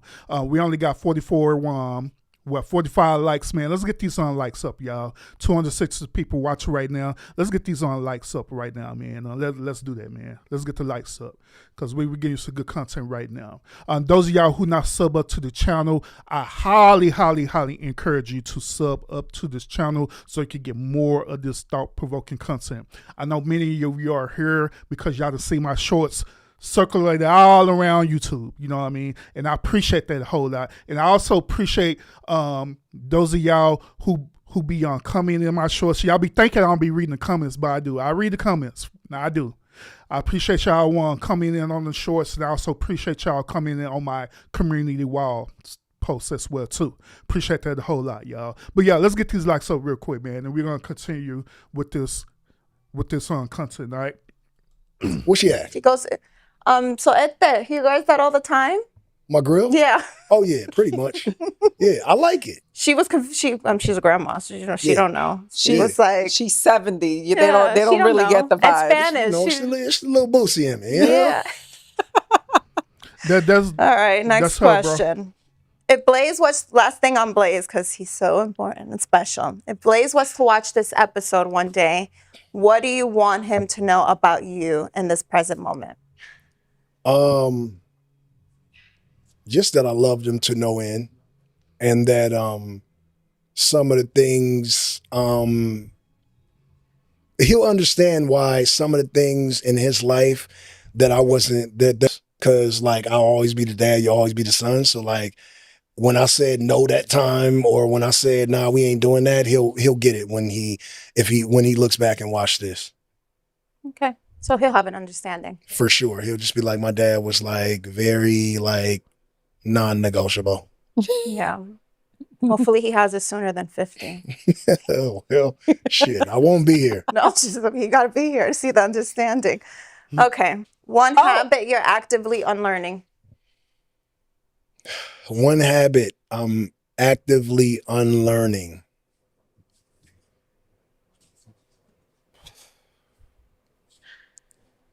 To stop womanizing. I swear. I'm literally, that is the thing that I am the most focused on outside of parenting. Bullshit. Like when I'm so selfish with my intent, with and have been with women. Like I think a lot of men do it. We're just not forthcoming, not as transparent. We hold one little relationship over here, jump into another one without letting this person know our true current status. And, and that's just what that looks like. As far as like, mentally, physically, like abusive, like that's not what I mean. I mean like just being selfish when it comes to like true intent when in the early stages. Got it. That's a good one. Now, this is the part of the show where, as you see in the title, the game Dating Life proves the red pill is failing men. This is where this kind of play at. Now, those of y'all who not familiar with the whole concept with the red pill and the red pill philosophy, is simply, in its simplest form, red pill is about empowering men to make the right decisions in their life, dealing with their personal life and dealing with relationships. That's the two core principles. You should always be about your business, right? Where you're going after the things that you're designed to do as a man, wherever your life purpose is. That should be number one priority. The number two thing is that if you decide to be in any type of relationship with a woman, make sure that you vet out that woman properly to see that she is going to be a fit for your design, your purpose. But this is where we fail in this. Instead of teaching the men what I'm telling y'all right now, we teach the man that it's okay for you to be a womanizer, that you should go out there to the woman and look at her and don't vet out her mind, her personality, and see if she'll be part of your program. We teach her that let's go and smash a chick. Go out there, smash her, and whatever happens is what happened. That ideology is what get a lot of us men caught up with the wrong type of women every single time. And it never fails. And I'm out for your celebrity, and I'm out for your B-lister, C-lister, I'm out for you just an average guy. A lot of men have been taught that same womanizing concept. And we need to break away from that. Now, once again, it is okay. It is okay for you to initially be attracted to that woman, to see her beauty, because that's how the way she was designed to be. But once when you see her beauty and she's attracted to you, you shouldn't be stopped at her beauty. You should be digging deep and probing and seeing if she is compatible with you. That's how the way it should be. But instead of us doing that, we don't look at her personality, nothing like that. We look at her beauty, we stare at her beauty, then guess what? Next thing you know, we smashing. Then right after when we smashing, guess what? Oopsie, we done got her pregnant. Oopsie, she done got mad and now we're on child support. And that's when we start having our red pill awakening moment. Say I'm lying. We start having that red pill awakening moment. Oh, she's doing us wrong and blah, blah, blah. No, bro, you got to hold yourself accountable. You got to hold yourself accountable. It is what it is. Waffle spoon to my man, but the 304s is fun. Bro, look, I get it. I understand. I get it, bro. I done did it. I get it. I get it. But even within that, bro, that's when we have to make our intentions what it is. We can't be sitting up here and saying that, hey, I want to smash a 304, I want to smash a bird or whatever and stuff, right? And then you smash her, right? The next thing you know, oh, the sex was so good, now I want to be in a relationship with her. No, it should be smash and pass, right? Smash and go, right? But that's what happens. Some of these men out here, some of these dudes out here, they literally end up catching feelings. They literally be sitting up here putting that coochie on a pedestal for real. Hence what the gang was doing. That's what he literally was doing. Putting that coochie on a pedestal. Womanizing. And getting himself caught up. But a lot of that, when I'm talking about right now, gentlemen, it takes a lot of discipline. Not only that, normally it takes a lot of discipline. It takes for another man to teach you the truth about that. And I believe that that's what we lack in within ourselves, within our community. That's community of us being men, period. We're lacking that. We're lacking that wisdom, that foundation from an older elder adult. But guess what? We have the game now. So guess what? The game is going to get older, right? He got all these experiences, and guess what he's going to tell his sons? He's going to tell his sons, hey, it's okay to womanize. It's okay. But he's not going to give no context behind it. He's not going to give no guidance behind it. He's not going to say, look, if this woman does something you're attracted to and you just need to get your rocks off, then make that be known right off the bat while you dealing with this woman that, hey, this is not no relationship. I'm just here to have a good time.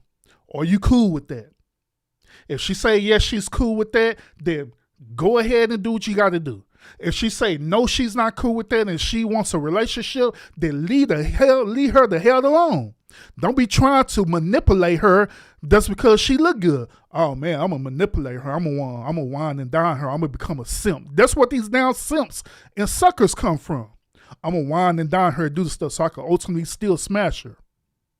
Well, she already gave you that disclaimer saying that, nah, I want to be in a relationship. I ain't trying to be no cum bucket or nothing like that. I mean, let's keep it real. Let's be real, gentlemen. Let's continue.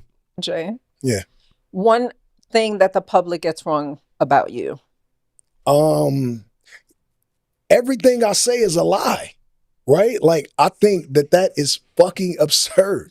And you know what's, and again, I don't want to throw nobody under the bus, but the niggas that y'all like think are like telling the truth, or the niggas that y'all praising, are pussy ass niggas. They just don't say anything, which might be cool. They don't say anything so that they can't be called a liar or a cap, or so that you do not know their true personality. A lot of these niggas don't talk or don't speak. They kind of got that Wizard of Oz shit going with them, right? Like, they're behind the curtain, like, you know, pushing these buttons and shit, and you're praising these niggas, but they pussy. And me, I'm very vocal about every aspect of who I am and every part of my life. I tell you, and you don't always like it, but you don't always like everything about your own life. And you don't see that I'm more human than other artists. I'm more like humble than other artists. I'm the nigga you will see at Trader Joe's. I'm the nigga you will see running down the street. You know all my children's names because I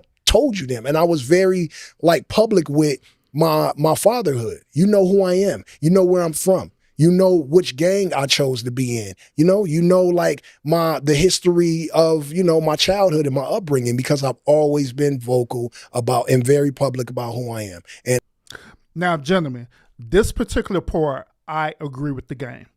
The reason why is because it is the simple concept in the Bible where it say that you're supposed to make your yes be yes and your no's be no's.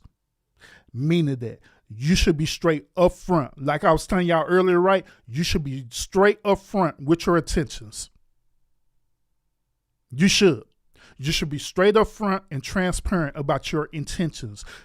The reason why that is so important for us as men is because guess what? It's going to create respect.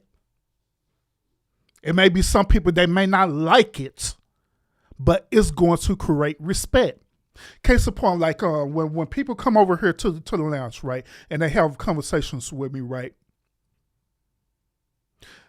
they often say something similar to me where they be like, I don't like the things that you said, Urban. I don't agree with the things you said. I'm like, okay, cool. You could disagree. I don't give a damn. But I meant what I said. I said what I said, and I meant what I said about it. And that's how the way we should be as men. We shouldn't be these so weak dudes who say one thing right and say the other thing. That's what females do. They do that weird stuff, not us as men. We move differently. We move with purpose. We move with intentions. So our word should be bond, period. If you like, say for example, if you tell me that you are this bum sucker Negro and you're gonna do this, that, and that to me, guess what? I'm not gonna sit up here and not believe you. I'm gonna take your word from it. I'm a believer. I'm all the way believe you, for real. If you say that you are a man or in integrity and stuff, right, and you moving that way, right, and you showing it by your actions, guess what? That word is bond, and I'm going to believe you until you prove otherwise. One last thing too, Jimmy, that y'all got to understand this. Do y'all understand that our words is more powerful than actual currency itself, meaning money and all the stuff that are right. You know that our words is way powerful than that. The reason why our words is powerful than it, way powerful than that, is because based on our words, the power of our words, or the power of our tongue, right, we can literally speak things into existence. If we say that we want a certain thing to happen, then it is going to happen. Reference you back to the one in the Bible when I was telling you about Adam and Eve, right? Prior before Eve was created, guess what God had appointed Adam to do? He appointed Adam to speak things into existence as a man. So whatever he said, it was. That darn word-licking, horse-licking thing, he said, sure, that's a zebra. When he said it, it became what it was. That's how powerful we are as men. That's how powerful our words are. At least that's how the way it should be. But when you're not in your place as a man, then you're not going to even understand your power at all. You literally surrender your power as men. But let's continue, y'all. The other niggas don't be keeping it a buck. So when I say, or when I tell these stories, they seem outlandish to people who don't know who I am as a person. So that's probably it. You know what I think one thing that surprised me about you, how you're a great writer. Like you're very articulate when you text, you know when to comma, you know when to put a period. Like he writes, you know when to put a period. You saying I don't?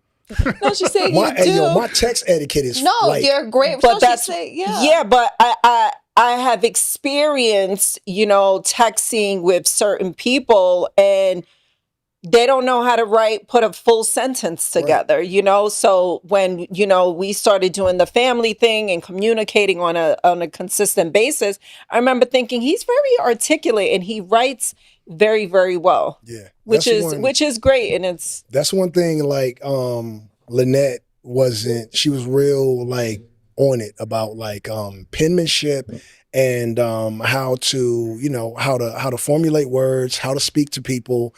And you know what? To be honest, Tiff taught me a lot too. She's a school teacher.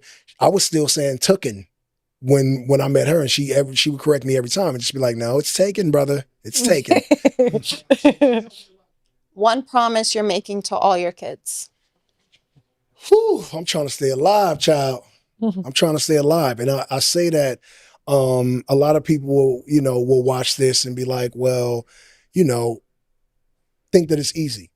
It's not easy. I live in a city that claimed the lives. That's a good question, Waffle. Nipsey Hussle, and God rest his soul. That was my actual friend. So that hurt me. P&B Rock, who I met in passing, but he met an untimely demise at a Roscoe's. Pop Smoke, who was so young and so talented, got taken from here. Biggie, who died on Wilshire. I would have never advised Biggie to come to LA after Tupac died. It would only seem like you were gonna be next in that beef. So I gotta just be real, stay alivey out this motherfucker. This Los Angeles, and these niggas, I'm just being honest with you. You guys are women, right? And you live in these beautiful glass houses where no one should chunk a stone at it. You should be respected. And men, for the most part, even the hoodest of niggas is gonna be like, oh, Evelyn, hey, oh my God, my girl watch a show. You guys kind of are like off the radar when it comes to this street shit. But me, still to this day, like I got a homie who last week, who had his 55th birthday and died on it. Got shot, like knocked off his Harley, like shot 27 times at a motorcycle event. So it's like, if I'm 46 and I am alive, right, and I'm a gang member, and people say, well, why are you still gangbanging at 46? I'm not driving to Compton every day, putting my rag in my pocket and gangbanging, but I joined the gang, and this is California. It's blood in, blood out, right? So I can move to the Bronx and live in a cool little condo, but when I come back to LA, I still am who I am. So, without being long-winded about it, it's not easy to survive in this city. Yeah. And so the thing that I want to do for my children is be alive for a very long time. Would you ever? See, let's respond to this, okay? Now, there's something I want to say, and I know that a lot of y'all are not going to agree with this at all, period, but it's just the truth. But before I say that, let me dig with the game situation. Now, if it's his intentions for him to live as long as possible, right? If it's his intentions to be able to see his children grow up and become adults, and they get married or whatever the case may be, whatever the case may be, right? In order for that to happen, he needs to get out of the street hood mentality and change his outcomes. If he know his current situation is going to land to where he could end up becoming unalive sooner, then the best course of action for him to do is to change the outcome.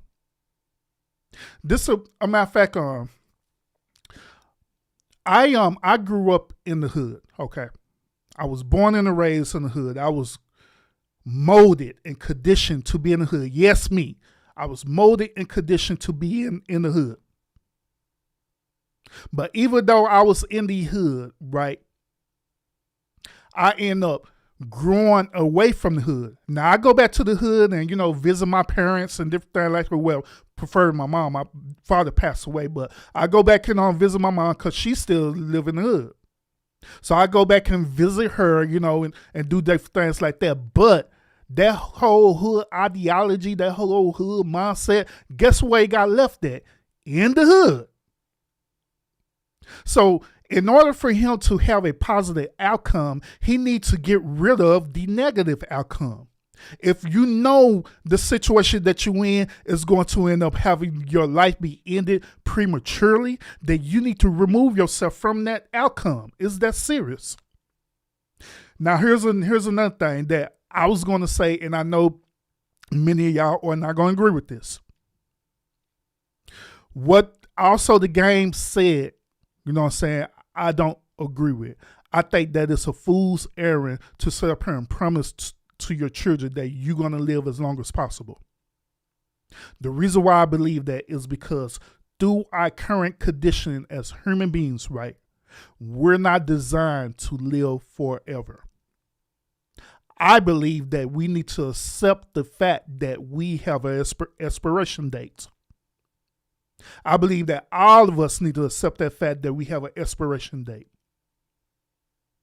Now, many of y'all may not agree with that. You may like, man, that's too harsh, urban, but that is the truth.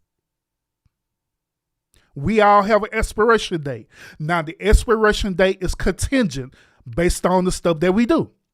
Case in point with the game, if you put yourself in certain environments where it's going to have you aspire sooner than later, then that's going to be the outcome. Now, I know that there are other type of nuances out there, like, say, for example, certain situation happen, it is beyond your control, it has happened that way.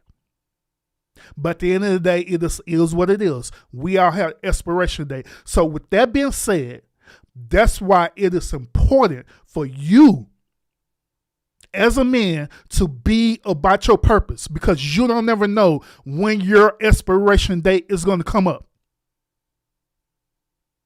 So if you're listening to this podcast right now, I would encourage you, not only encourage you, but I would challenge you and motivate you to be about your purpose. Don't be lazy about it. Don't be so stagnant where you're not doing nothing.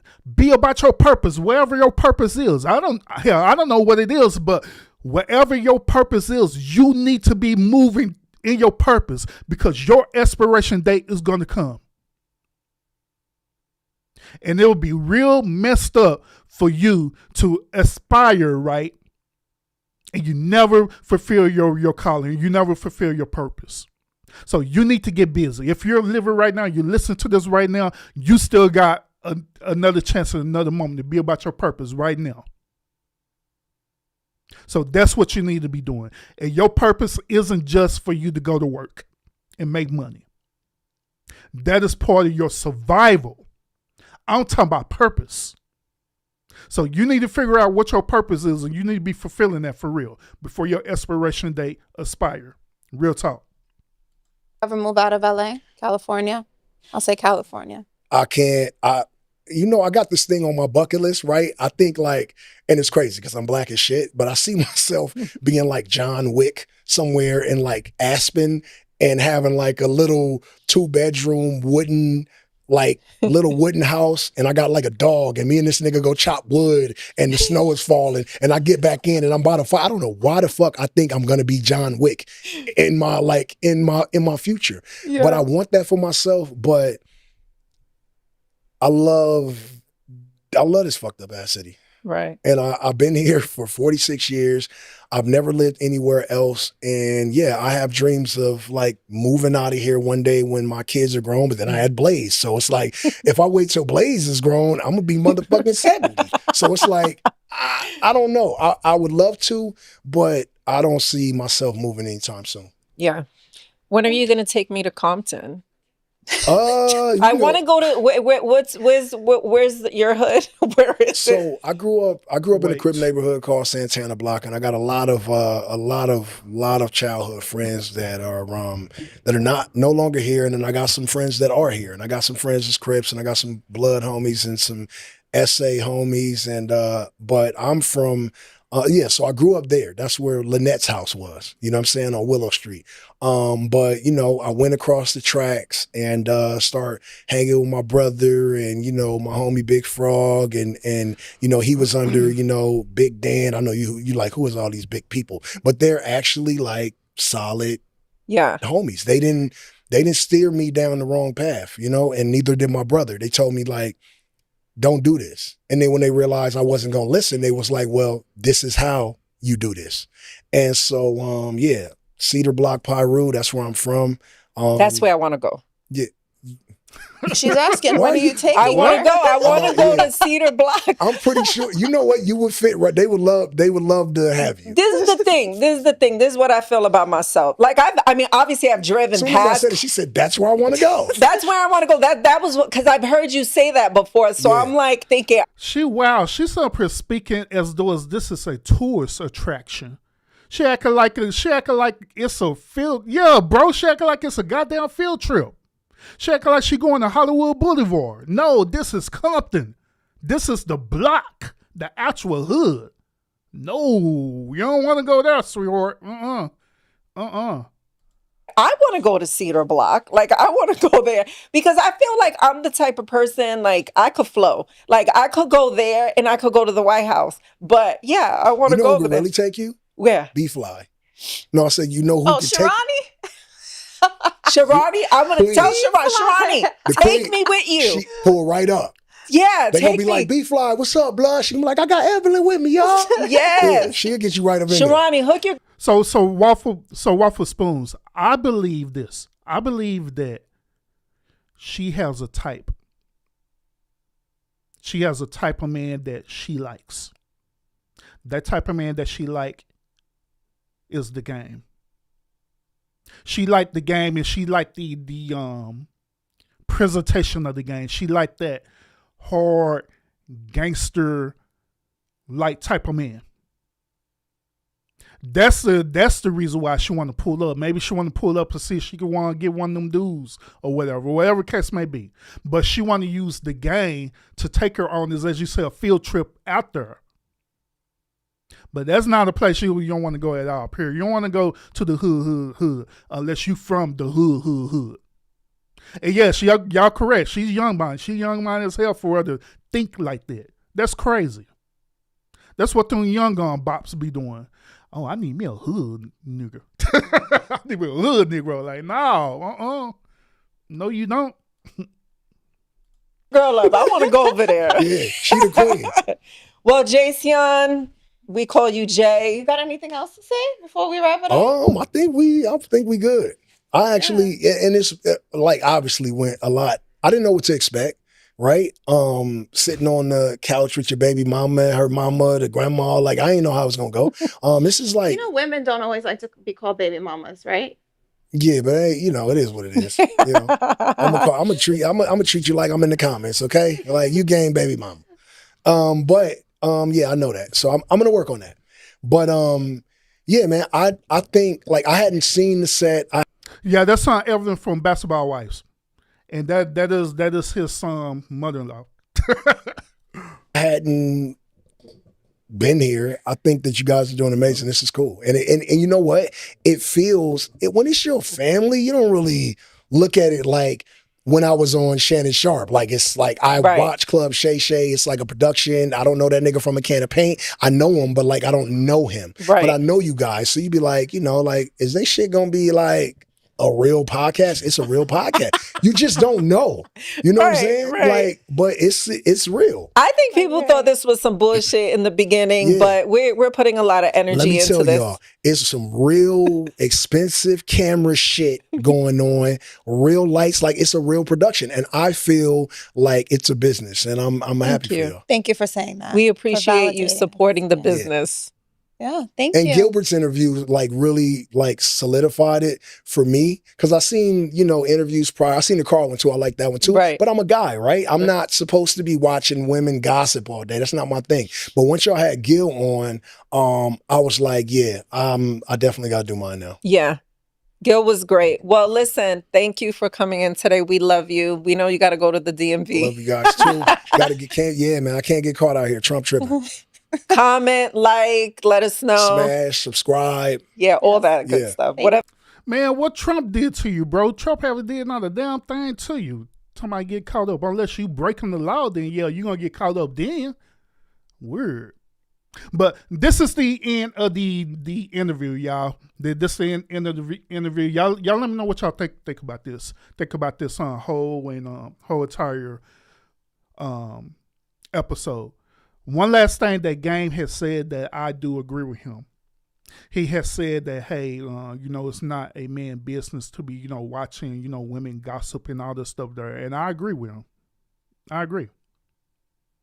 We shouldn't be looking at, like, say, for example, you be looking at, these different contents on YouTube and stuff, right? And you have a whole panel full of dudes and they just up there gossiping all day and stuff, right? I believe that we shouldn't be doing that. Have I did it? Yep. Do I need to be held accountable for doing it? Absolutely.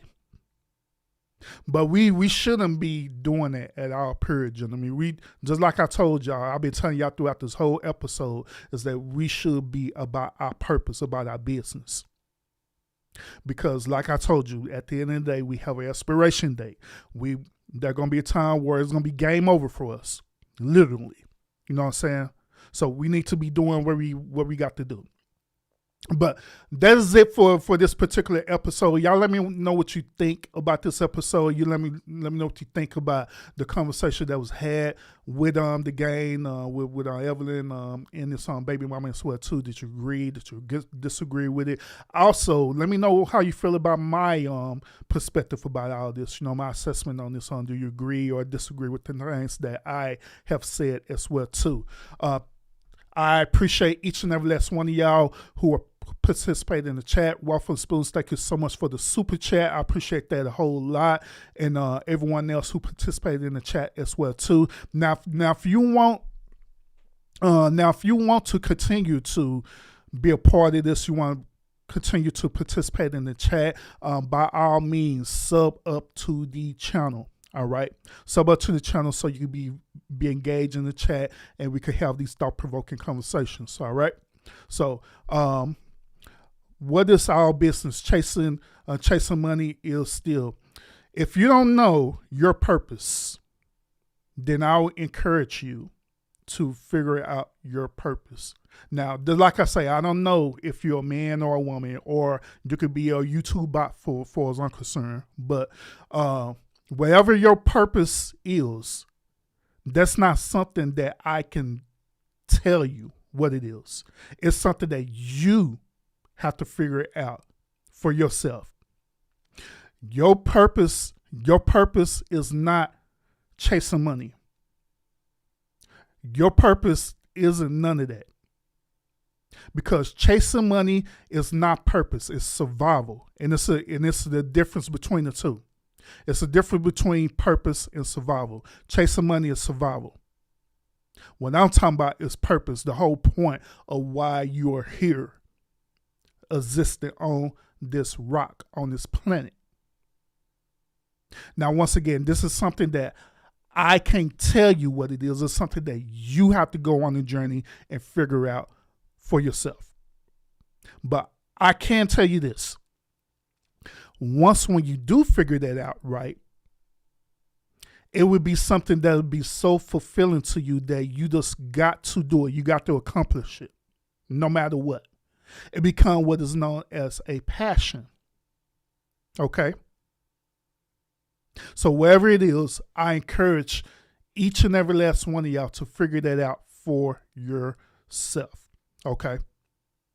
Now, those of y'all whoever see my other podcast where I've been doing men empowerment, I've been encouraging men to step up and be leaders using red pill philosophy, right? I encourage you to go back and watch them videos. I also got a playlist available as well too, where you can go back and watch that too. All right.